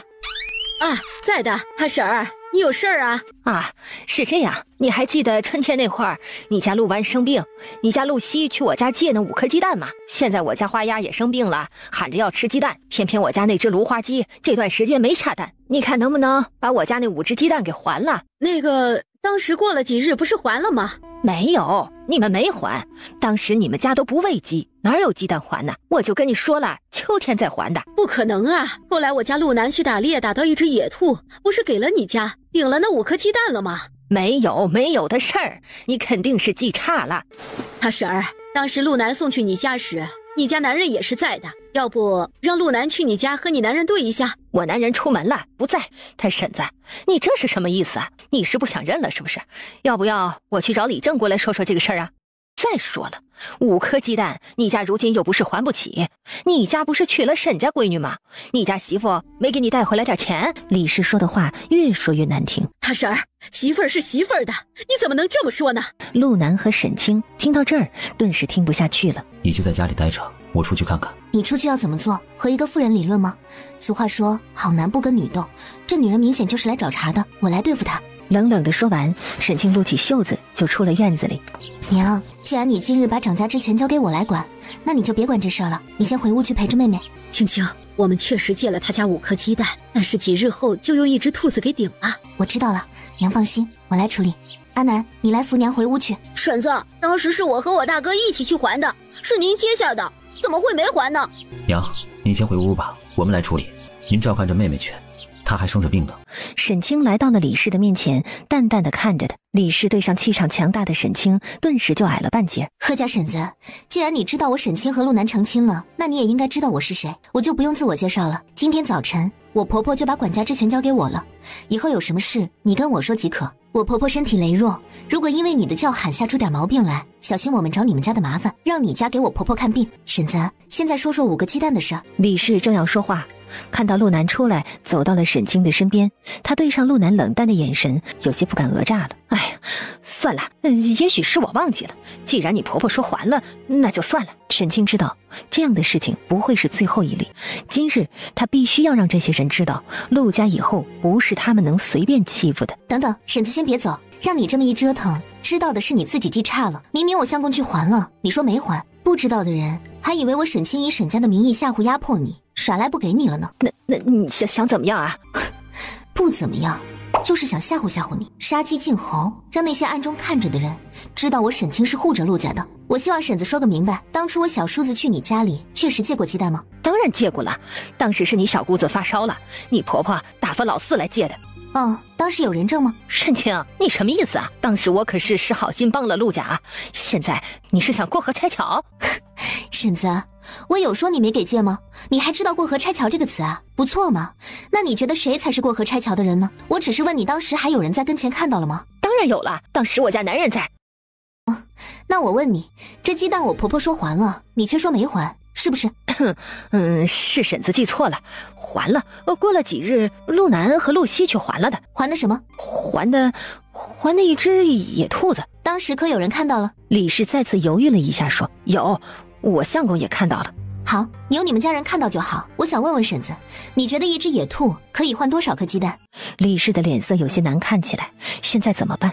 这沈清如此说什么意思啊？不会还要自家倒给他们家东西来抵兔子的价值吧？陆南适时开口配合沈清。按现在镇上的价格，1颗鸡蛋1文钱，5颗5文钱，而我打到的兔子一只卖20至30文不等。沈清在心里给自家男人鼓掌，好样的，太聪明了，很会配合我呢。李氏听完心肝都在打颤，院墙外偷听的李氏的婆婆和小姑子男人和另外几个来偷听看热闹的村民们也顿时心肝颤了颤。没想到这沈家丫头这么厉害，这不才刚进门吗？竟然这样护着陆家人。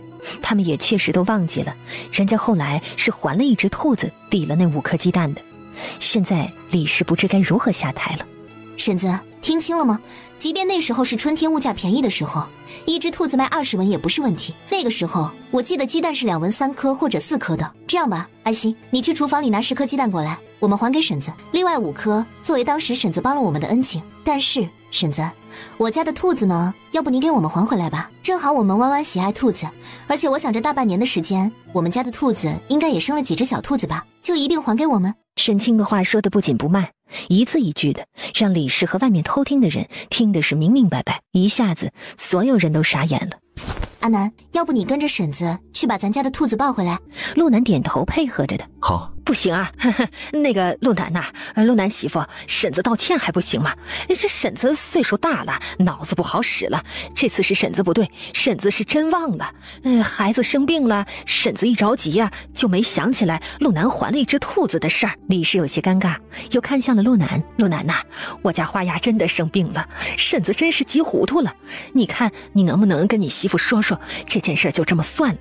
等以后婶子家鸡下了蛋，再给你家10颗，补上那只兔子差的鸡蛋，行不？陆南无语的看了他一眼，没说话，看向了沈清。沈清瞥他一眼，那意思很明显，我看看你向着谁，我是为了谁。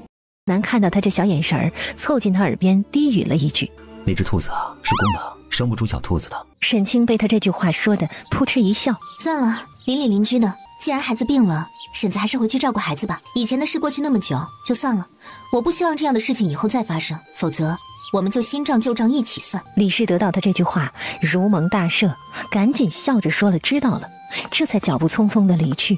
沈清冷哼一声，回屋看陆湾和周氏去了。大哥，还是嫂子厉害，嫂子真有办法对付这样的泼妇。嫂子真聪明，我们竟然没想到拿差价去对付她。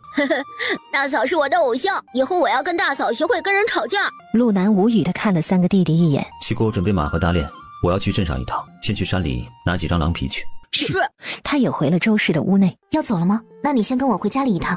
对陆南说了一声，出去回自己屋子去了。陆南又溜溜地跟了回去。沈清从袖兜里拿出一张10两的银票来递给他，拿着，顺便买2斤棉花和1匹黑色的粗棉布，还有1匹白色的粗棉布回来。我和娘得开始给家里人做棉鞋了。娘说你们去年没棉鞋穿。不用你的。啰嗦，我说了，先用，等家里有了还我就是。你想想看，弟弟妹妹的脚冬天被冻了，也许半个月后下雪了怎么办？陆南张了张嘴，说不出话来了，最终轻轻地嗯了一声，点了点头。去吧，早去早回，不许跟人打架，不许受伤，等你回来吃晚饭。好。陆南脸上露出了一丝淡笑，冲着他弯了弯嘴角，转身离去。沈清没有出去送他，转身继续看他那些计划书去了。只是到了日落时分，晚饭做熟了，陆南还没有回来。沈清在院子里走来走去，等着他，心里竟然有些焦急了起来。就在沈清在院子里踱步到腿开始发酸时，一声马思明的声音在大门外响起。他一喜，赶紧往大门外走去。院子里，院墙上一直坐着的陆东也飘身落到了刚下马的陆南身边。嫂嫂担心你啊，在院子里来回走了1个时辰了。陆南听到陆东这句话，嘴角咧开，很是开心。把马牵进去吧，上面的东西取下来，送到我那屋去。说完，他就先快步进大门，正好迎上了疾步出来的沈清。你没事？沈清想问个你没事吧，结果被正好进了大门的陆南直接抱了个满怀。我没事的，别担心了。买东西呢，就多跑了几家，想买最好的东西，所以迟了一些的。啊，没事就好。哎，手这么凉，你回屋等我也是一样的。屋里黑，坐不住，天色又没太黑，也不好点灯。陆南和沈清回屋里整理买回来的东西，见到他买回来的都是自己想要的，且都是好东西时，沈清放心了。给你，这是你给我的钱，这个呢，是我卖了狼皮又买完东西后剩下的钱。这么多，那几张狼皮很值钱。4张狼皮卖了6两，那些烟叶礼品呢，一共花了1两5，那些布和棉花花了1两3，一共用去了2两8，这是剩下的3两0200文钱。沈清听完，默默地点头。乖孩子，一文都没乱花。好，那我收起来了。我下午没事儿做了一个账本，把娘交给我的钱财都立了一个账本，这样进出都做好笔录，以后想要知道自己手里有多少余钱，看账面就能明白了，省得去数银子。沈清说着，拿出账本来，一笔一画的把陆南给他的钱记录了进去。陆南看着他认真的样子，露出了一个宠溺的笑容。这丫头是真的很聪明。我去打水，我们洗漱完了，早点休息吧。陆南轻声说了一句。沈清收账本的手一顿，顿时浑身上下又有些热起来。一通折腾，2个人轮流洗漱完了，沈清已经钻进被窝里躺下了。要是能赶紧睡着了多好，可是他失望了。直到陆南上来钻进他自己的被窝里，他还是十分的清醒，睡不着。青青，你的呼吸怎么这么粗呢？是不舒服吗？突然陆南的声音在沈清的耳边响起，把沈清吓得突地抖了一下。怎么了？害怕？是怕黑吗？还是怕我？不怕，睡吧，我在你身边的。沈清被动地被他揽在怀里，顿时一股属于男人的阳刚之气扑入他的鼻尖，这让他想起昨日闻到他身上的气息，就是这个味道。被他这样紧紧地抱着，沈清的内心渐渐地平静了下来，还真的就不那么怕他了。你是怕黑还是怕我？沈清哪好意思说怕他，只沉默着。你别怕我，我们先慢慢熟悉着。我白日说的话呀，是算数的。待你心里有了我，能接受我的时候，我们再洞房。睡吧，睡在我怀里，你就不会那么怕了。放松吧，青青，以后的每一日呢，我都会拥着你入眠。你每天都要这么紧绷着入睡吗？沈清想想也是，就慢慢的放松了身体，靠在他的胸前，静静的闭上眼睡觉。本以为自己会不习惯被他这样抱着，会睡不着，没想到他闭上眼，感觉到困意来袭，意识渐渐地进入了梦中。结果今晚难以入睡的是陆南，闻着鼻尖传来的来自媳妇身上清雅的香气，他的心里就像是沸水开了锅，一直不停地翻腾着，脑中更是不时地闪过曾经在军营里听那些吃过肉的老兵们坐在一起讲的黄段子，什么前凸后翘小蛮腰，什么肤白貌美大长腿。不能想了，这些媳妇儿身上都有。想到此，他的心里渐渐地平静了下来，轻轻地吻了吻她的额头。娘子，晚安。翌日早晨，沈清是在陆南的怀里醒来的，看着屋内有些微微的发亮了，就想着悄悄地离开他的怀抱，耳边却传来他的低喃声：别动，再陪我躺一会儿吧，天还没有亮呢。你不去练功了吗？今天不去了，昨晚跟他们3个说了，今天陪你回门的，给他们也放1天的假。沈清乖乖的不敢动，脸上渐渐的发烫。他觉得这样是不是不对，心里犹豫了一会儿，借着晨光看着他俊逸的脸庞，突然主动凑过去亲一下他的唇。陆南一呆，低低的唤了一声：青青。我不排斥和你做真夫妻，但是我有一句话说在前面。什么？我不喜欢与别的女人共侍一夫。你觉得我矫情也好，觉得我是妒妇也好，但我在这种事情上有洁癖。你如果选择了与我做真夫妻，就不能在与我好的期间碰别的女人。如果哪一日你要纳妾，或者喜欢上了别的女人，你碰过别的女人，就别再碰我了。我们好聚好散，一分合离书，我们谁也别纠结，谁也不阻碍谁，可以吗？你如果答应我，我们就洞房吧。沈清说完，静静地等待着他的答复。陆南听他说完，揽着他的手臂渐渐收紧。傻丫头，我的心很小，住下你一个人足矣了，哪还有心力去应付别的女人？爱你之余，我剩余的精力还要照顾好家人，给他们一个平安富足的生活。你放心吧，既然娶了你，以后我的妻子只会是你一个。你可能不知道，我家以前虽然富贵，但我爹也只是有我娘一个女人，府里没有侍妾，这是我家的传统。我爷爷那时也是的，没有纳妾的。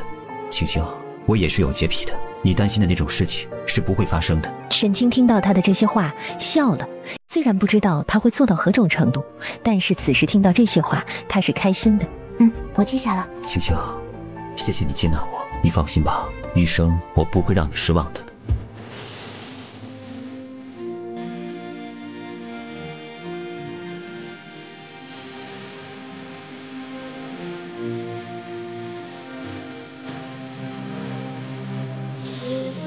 上相伴，谁在袅袅炊烟？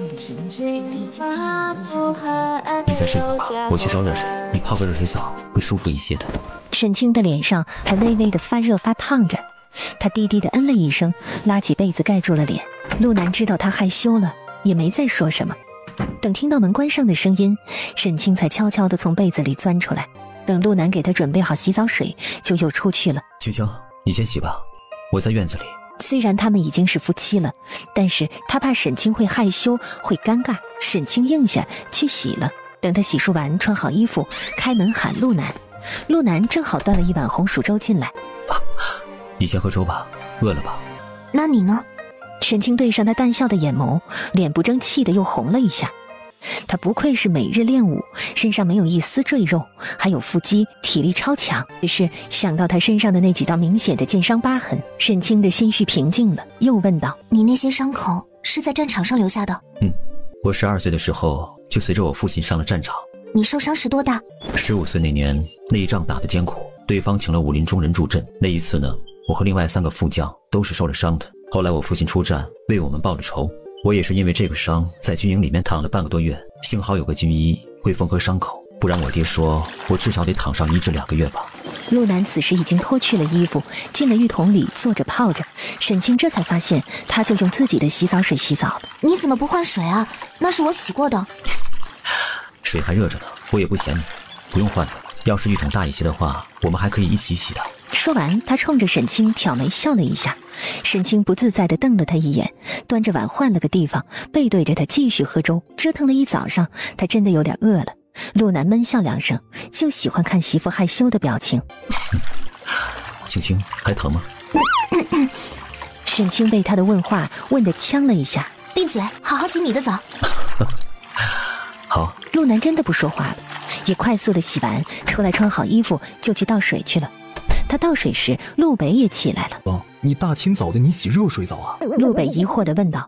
周氏赶紧从厨房出来，拉了自家二憨憨就往厨房走。阿北啊，来帮娘烧火。娘不是在洗碗吗？还用自己招呼啊？到了沈家，青青、河南回来了。沈清笑笑应了一声，陆南都客客气气的跟着他们一起行礼喊人，而沈清也被奶奶叫到内屋说话去了。当知道她婆婆成亲第2日就把掌家之权和家底全都交代给了沈清时，老太太诧异了一下后笑了：“你这婆婆不简单，绝对是个拎得清的。青青啊，你以后凡事还是要多请教你婆婆。”沈清点头说自己知道。老太太听完陆家对沈清的好，心里十分满意。就在一家人正其乐融融聊着天儿，等着厨房那边喊开席时，就见到沈梅带着她的相公和孩子仆妇们回来了。二姐，你怎么今日回来了？大姐出嫁那日不回来，今日回来做什么？原本欢声笑语的场面瞬间静了下来。前世皱眉问了一句：“你回来做什么？你回来做什么？”沈天琪也沉眸看向沈梅这个妓女：“你们今日回来做什么？”柳定言没想到这沈家丝毫不给自己面子，脸色有些难看，也冷淡地说道：“好歹沈梅是沈家出嫁的女儿，沈家办喜事，岳父大人竟然不请小婿，这礼数是不是有些差了？没办法，我们俩被我爹娘挑理了，既然已经错过了大姐成亲的日子，只能带着孩子回来参加大姐的回门礼了。”柳定言说这句话时，一双眼放肆地打量着沈清，那个大姐2字也咬得很重。沈梅在屋内环视一圈，当看到陆南那俊逸的长相和坐着都能看出的挺拔身材时，内心里顿时嫉妒如狂。凭什么？沈清名声都毁了，还能遇到长得如此好看的男人？不过想到听来的消息说沈清嫁给的是村里的一户外来户，还很穷时，他心里的嫉妒之心又往下压了压，淡笑着询问道：“这就是姐夫吗？”沈梅，你男人还在这里呢，别惦记别人了。说完他走向了陆南。阿南，我带你去我的屋子里看看。陆南淡笑点头，伸手牵上他的手。奶奶，我带阿南去别处看看。二老点头。行，他们是回来搅局的吗？不知道，你跟我来，去我的屋内，我把之前的事情给你说一下。这2日我们一直忙着家里的事情，也忘记了告诉你一下我这边的事，免得你被他们利用了。陆南轻轻地嗯了一声，他自然能看得出来，那个人看青青的眼神不一般，他知道那是谁，沈清的继妹和妹夫，而且那个妹夫曾经还是沈清的未婚夫来着。关于他们之间的事情，他也听到过村子里的一些流言。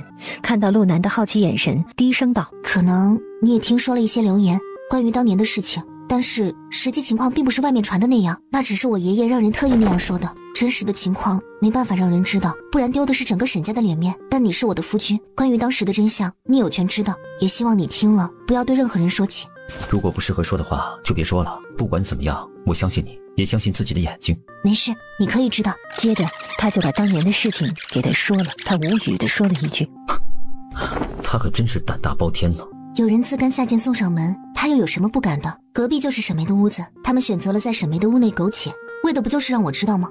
陆南轻叹，心里疼惜自己的爱人，他紧紧地抱住他。别难过了，没有那个事儿的，你又怎么能看清那个男人的本质呢？是好事。今你不就是遇到更好的我吗？沈清被他的话说得扑哧一声笑出来，陆南看到他笑了，感叹了一句：“幸好你坚强，幸好你聪明，我如今才能够遇到你。”沈清靠在他怀里，轻声道：“那件事儿把爷奶气得大病了一场，爹爹也差点休了前世。好在沈海那时跪求了爷奶，爷奶拦住了爹爹。前世那时候也被气得不轻，他的女儿不争气，他也被气得病了一场。看得出来，他倒是不算坏，对你也是可以的。好，具体什么情况我知道了，你放心吧，我会应对的。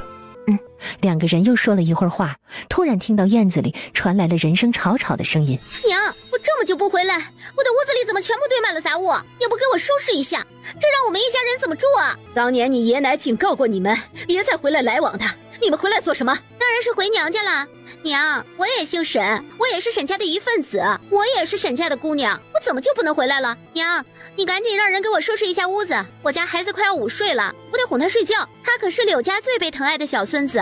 娘，你喜欢你的外孙吗？这可是你的亲外孙呐。不行，今天是青青回门的日子，你们不能住在这个院子里。哼，娘，她是你的亲女儿还是我是啊？在这个家里不帮我，还帮着他们欺负我。这一家人，这是特意站在我门外吵闹吗？沈清头疼地看了陆南一眼。中午吃完饭我们就回去吧，原本还想着多陪陪爷奶呢，看来不行了。那一家人回来，明显是不安好心的。反正我们近，以后再来吧。陆南轻轻地应了一声好。接下来的1个时辰，2个人也没出去，就在屋内休息了。陆南坐在炕沿边看书，沈清在收拾自己屋内的东西，然后趁着放进柜子里时，一个意念收到了空间里。他也在思索，以后与陆南过在了一起，他又每日守着自己，空间那些东西成熟了，什么时候才能去采摘呢？要不要带他进空间？带进去了肯定是有好处的，多个人与自己一起种田收东西，但是带进去要怎么给他解释那个地方，他也得好好想想。午时正，前院开饭了，沈家人多，一共做了2大桌。为了减少麻烦，沈梅和柳定言被安排在了另一桌上。爷奶，我们柳家好歹也是富贵人家，回了娘家，难道就连个主桌也上不了？想吃就做，不想吃就赶紧走，没人去请你们。不想吃就赶紧走，没人去请你们。而且给我记住了，吃完饭赶紧走，以后别回来这个家。你不是我们沈氏的人，沈氏也没有你这样的孙女。爷爷，我倒是好奇了，我哪一点不如沈清啊？你为什么从小到大总是不待见我？沈梅一脚踹倒了一个凳子，突然叫嚣着，她今日回来就是来闹事的，闹得越大越好，就是要搅了沈清的回门礼。做什么呢？沈梅，你的良心呢？你自己不是沈家的孩子，自己不知道沈家养大你，供你吃穿，对你如何的好，而你却是如何对待沈家的，你自己心里没点数？滚出去，否则我连你娘一块休了。沈天启被气得口不择言，沈梅冷笑，还在一边火上浇油。那你倒是修啊，赶紧修了，我还怕你不修呢。你钱氏这时也被气得哭起来。闭嘴！今天是亲亲回门的日子，哭什么？沈天启被他哭得心烦，冲他吼了一声。这期间，沈清和陆南脸色暗沉，沉默着。他们俩都在心里猜测着，这沈梅这次回来的目的，难道只是为了搅和自己的回门礼？你滚啊！你回来做什么？你一回来就要把家里搅得天翻地覆，带着你的野男人滚！他也是你亲姐，这个家里没你说话的份儿，都是因为你。沈清心里叹息，看来这样下去不行，会出事的。沈梅，你觉得你当年背叛我之后，我们还有坐在一个桌子上吃饭的情分吗？咱们也都别装傻，直接说说你们俩今日抱着孩子回来的目的吧。如果你还想闹腾这个家，我就直接去官府告官了。那你去告啊！你以为我怕你啊？我知道你不怕我，不然你也不会抢我娘临终时给我定下的亲事了。给你们1盏茶的时间，说出你们的目的，否则我们就要动手帮你们了。哼，你还能打我不成？来打呀！我正愁收拾不了你呢。陆南这时突然出声了：青青，我昨日去镇上的时候啊，听到了一个消息，回来忘记告诉你了。什么消息？镇上传言说呀，柳记酒楼里喝酒喝死的2个人呢，死者主家去打砸了柳记的酒楼和柳家的其他的几个铺子，还要求柳家赔偿2万两白银，否则的话就要去烧了柳府。原本呢，我觉得这些流言与我们是没什么关系的，就忘记了。但是此时知道了他们是镇上的柳家，我想这个事情应该让大家知道一下。陆南说完，沈梅和柳定言的神色一僵，沈家人个个都不敢置信地看向他们2个。这么说，你们是没地方住了，来沈家避难来了？你们可真是自私啊！大难到来却自己飞，扔下自家府里的2老回娘家来避难。沈梅，你忘记了吗？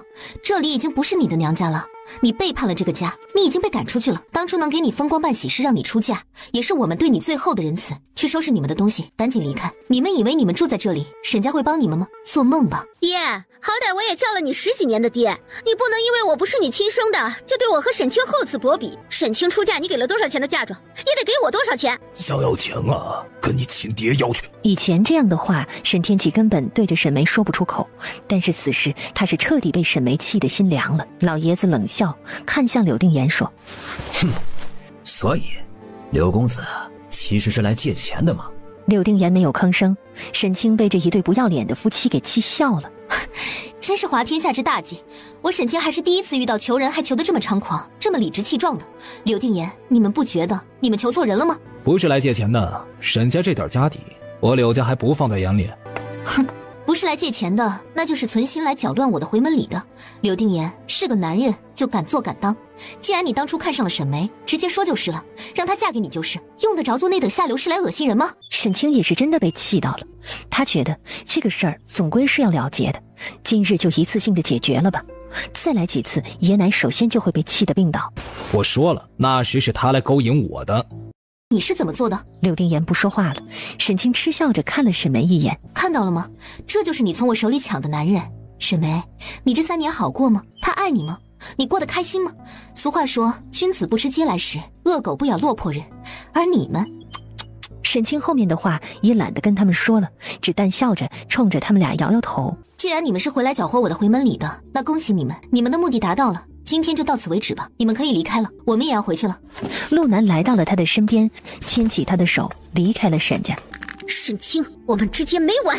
阿海，你去送你姐姐和姐夫回去。沈天启无力地对儿子说了一句。一顿饭，众人吃得没滋没味的。到底这人品行太差，差了陆南很多呀。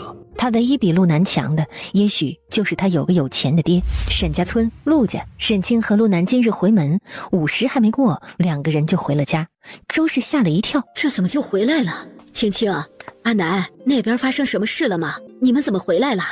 陆南简单的把能给他娘说的说了一下。周氏听完，心疼的看了沈清一眼。可怜我们青青了，怎么会遇到这么个糟心的继妹呀？果然传言不可信。我倒是没有多大的感觉，原本如果那个亲事不是我娘的临终遗愿的话，我长大后是想退亲的。那个人性子不稳重，不适合过日子，不是我喜欢的类型。没想到他们俩能互相看对眼，倒是省了我的事儿了。只是爷奶和我爹他们心里过不去那个坎儿，觉得对不起我去世的娘亲。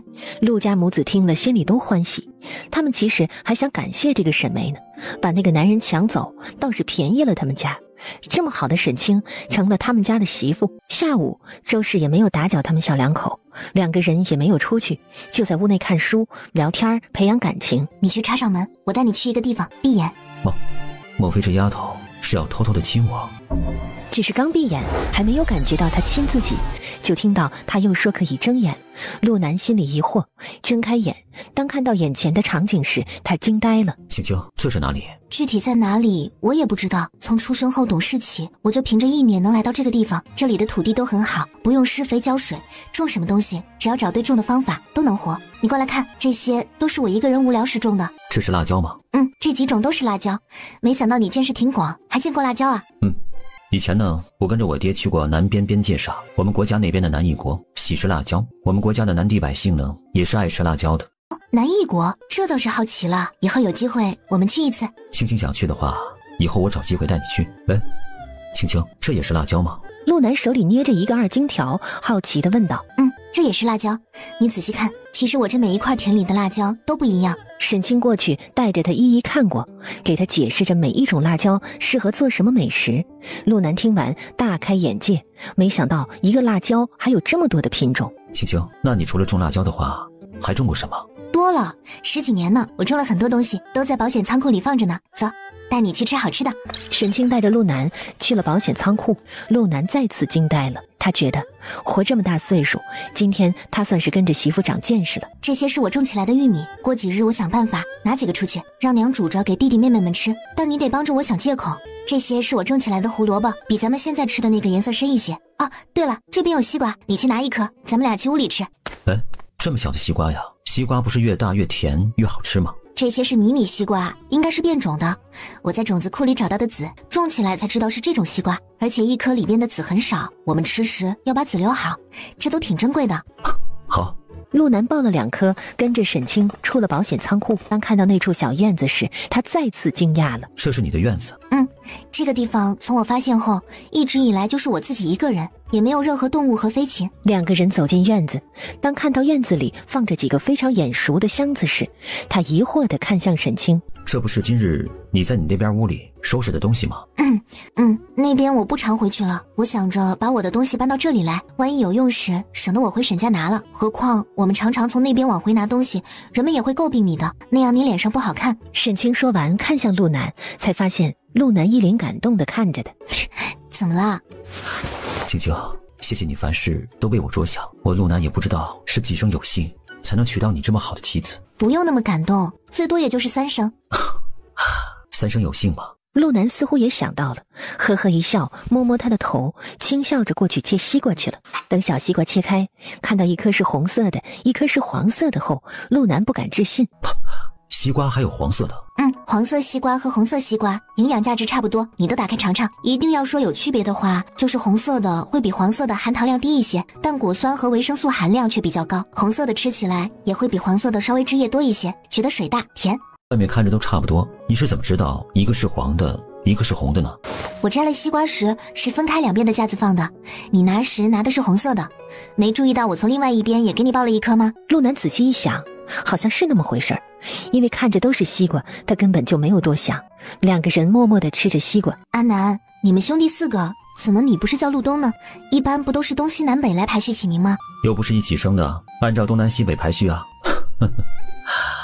我是因为我爹呀，在驻守南大营的时候，我娘生的我，他们也是在南边怀的我，所以呢，就给我取了陆南。二弟和我一样，是我爹呢驻守北大营的时候有了二弟的。生二弟的时候呢，爹就给取名了陆北。等到3弟出生的时候呢，爹爹呀又去守东疆去了，干脆呀就给他取名陆东了。而等到4弟出生的时候呢，爹爹已经高升到大将军了，在京城待的时候多了，东南西北有了，干脆呀就给他凑了个西。这样的话，这东南西北呀就都凑齐了。原来是这样，可怜的4弟是来凑数的。是啊，每次说起这个事儿啊，4弟就很郁闷。不过呢，我们4个人启蒙时呢，就都有表字了。京城内的人也都知道是我们的表字。东南西北基本上是家里人和亲戚们叫得多。哦，原来如此，明白了。青青，我告诉过你我的表字吗？其实呢，我们俩挺有缘的。我的表字里啊，也有一个青字，不过比你少了个水。战青，青青，记住我的表字。以后这个名字呢，可能很少用了，但是我希望你能记住。陆战青，好名字，我记住了。两个人吃完西瓜，回了沈清在空间里的屋内。陆南帮着把那些箱子搬回屋内放好，两个人又洗漱了一下。对了，阿南，以后你洗漱时，我给你水里加一些这个灵泉水，看看能不能去掉你身上那几处疤痕。好。等过几日，我悄悄地再往咱家的水缸里放一些，让娘他们也吃一些这个灵泉水，以后他们可能会少生病一些。好。青青真好，一点也不藏私，还凡事为家里的每个人着想。收拾妥当，夫妻俩出了空间。由于在空间洗漱过了，他们也没有再去厨房打水，直接休息了。新婚燕尔正新鲜着呢。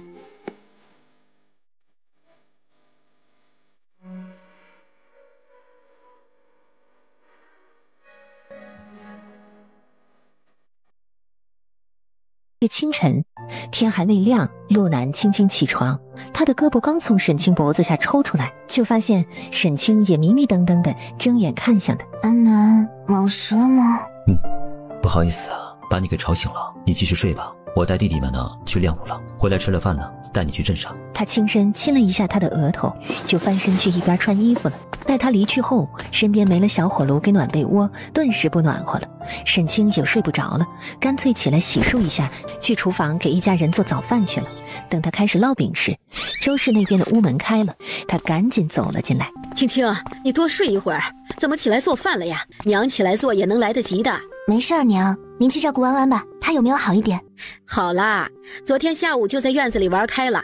行，饭我做吧，娘去收拾屋内，一会儿阿南他们回来就可以吃饭了。辰时，陆南兄弟几个一身大汗的回来了。饭熟了，去吃饭吧。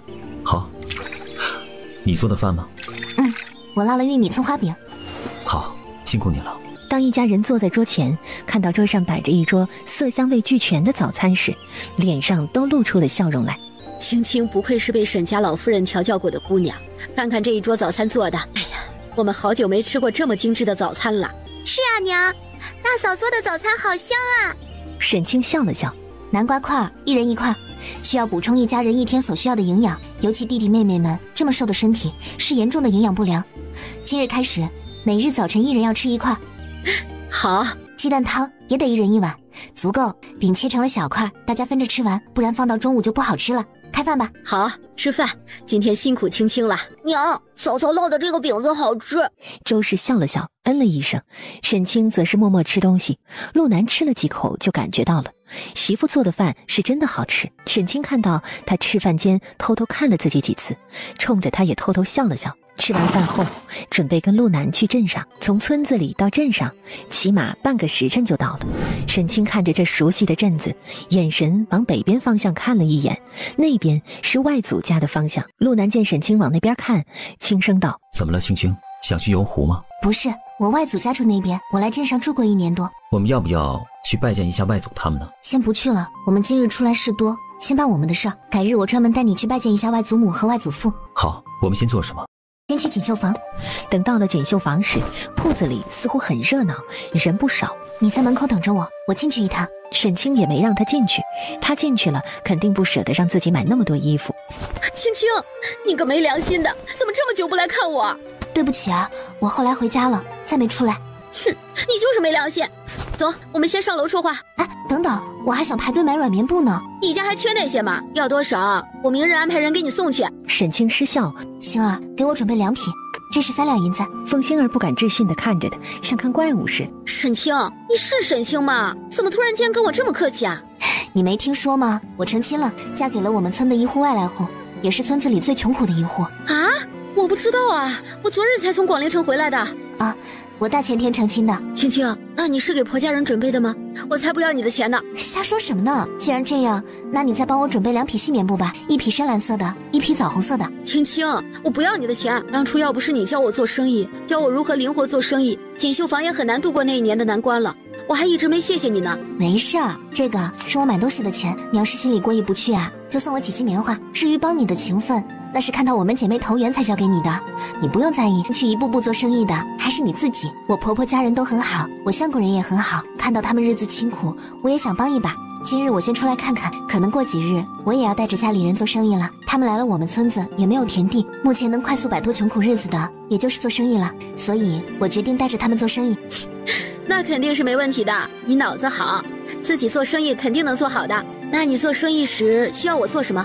记得及时来找我。”沈清笑着应下，眼神示意他收钱。“你知道的，我并不缺钱的，但我直接给我婆家钱也不是那么回事儿。而且如今我婆婆把掌家之权给了我，所以我想着给他们买些料子，做些换洗的衣服。”“好吧，那我收了，我去安排一下东西。你要现在带走，还是我明日派马车给你送到村里去啊？”“我相公骑马来了，你给我打包好，让伙计交给门口马边站着的那个人就行。”“啊，那是你相公？家贫还有马？你家陪嫁的？”“不是，他家穷的财产只有1匹马。”虽然很搞笑，但这就是事实。他们甚至穷的连里边的换洗衣物都没有，但他们有1匹如家人般重要的马。“他对你好吗？”“他会武，人也很善良。他爹过世的早，他帮着他娘养活了3个弟弟和1个妹妹，是个很坚强的人。可以说他的坚强打动了我，所以我决定帮他们过上好日子。他们虽然有功夫，但不会做生意，不会赚钱，所以这些年才越过越穷。”“他可真命好，遇上了你。”之后，凤星儿亲自去帮他准备东西，2个人说说笑笑间出去了外面。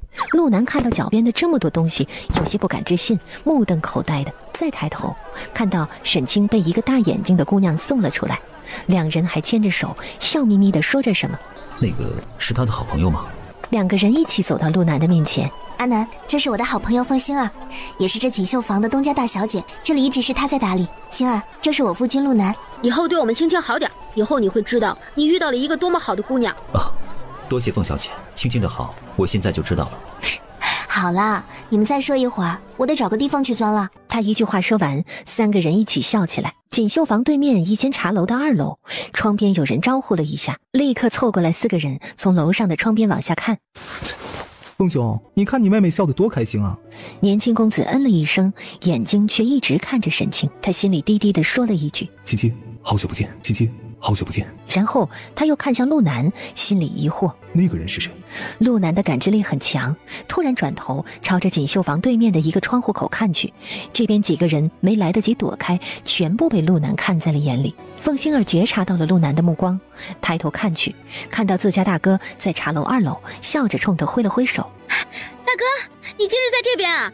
沈清也转过头去，对上了凤星辰看向自己的眼眸，他冲他笑了笑，喊了一句：“凤大哥。”凤星辰点头，消失在了窗口。星儿，那我们俩就先走了。这些东西有些多，我们俩需要去买个车厢来装了。结尾那里有个车行，可以配车厢。好，那我们俩先去买车厢，你让人给我看一下这些东西，我很快过来啦。两个人向着街尾走，等他们俩走远时，凤星辰几个人也下了楼来。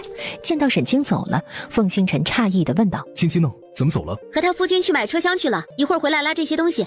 夫君？他成亲了？凤星辰只觉得心脏位置狠狠一疼，他竟然成亲了。大前日成亲的。凤星辰的脸色一时间有些苍白。所以那个男人是她的丈夫。他的拳头渐渐握紧，默默垂下了眼眸。所以还是错过了吗？青青，我们要买车厢吗？买一个吧，一个车厢15两左右。我们开始做生意的话，也能用得上。你放心，这都是做生意必要的投资，迟早是要买的。那些东西有些多，我们也不能当着众人的面收到空间里。马背上又放不下，棉花是星儿送的，有些多了。他给了10斤，他说要安排人明日给我们送。我想想还是算了，不用麻烦他了。正好我们回家时也需要买一些粮食，我觉得我们还是买个车厢合适。好，那就买吧，但你要记好账，花了你多少钱呢？等我们赚到钱了，先把你的钱给拿出去。我知道，你是不是会觉得这样让你有些没有面子？那倒没有，毕竟比起来被饿死的话，面子就什么都不重要了。孺子可教也，记得别太在意别人说什么，怎么看你，那样的话你自己会活得很累。陆南点头嗯了一声，买好马车给疾风套上时，疾风不安地在原地动来动去，甩蹄子。一向没拉过车的他套上车以后被束缚了，觉得很不舒服。陆南走过去抱着马头安抚了他一会儿，疾风才情绪稳定了些。一会儿回去的路上，咱们给疾风喝点灵泉水，看他喜不喜欢。好。他们回去锦绣房门前拉东西时，就看到了门前站着一群人等着他们。看到这群公子哥，沈清头大。阿南，你先装车，我去跟他们说几句话。陆南点头，开始往车上装东西。沈清走向了凤星辰他们几个。凤大哥，不忙吗？沈清笑笑，打过招呼，就看了其他几个公子一眼，冲着他们点点头，就与凤星儿说道：星儿，那我就要走了。凤星儿点头，看了自家哥哥一眼。他突然间能感觉到哥哥有些不开心了。等陆南赶着马车离开时，还能感受到那群公子哥盯着他们看。陆南垂下眼帘，他看出来了，那个凤星儿的哥哥可能是喜欢青青。他看到他不时的会看青青，原来盯着青青的人这么多。幸好沈家老爷子不知道，不然就没自己什么事儿了。青青，我们再去哪里？找个没人的地方，我们把马车收到空间，去逛逛菜市场，我看看能不能买到我要的一些食材。刚才李记没有我要的东西。陆南应下，赶着马车往镇东方向去了。等两个人再次回到街上时，已经一身轻松，什么都不带着了。两个人肩并肩地走着，看着街道两边。我记得菜市场在南边吧，我们进镇口的不远处。我们先逛逛这边，这边有几个零嘴小吃店，我们看看他们都卖些什么。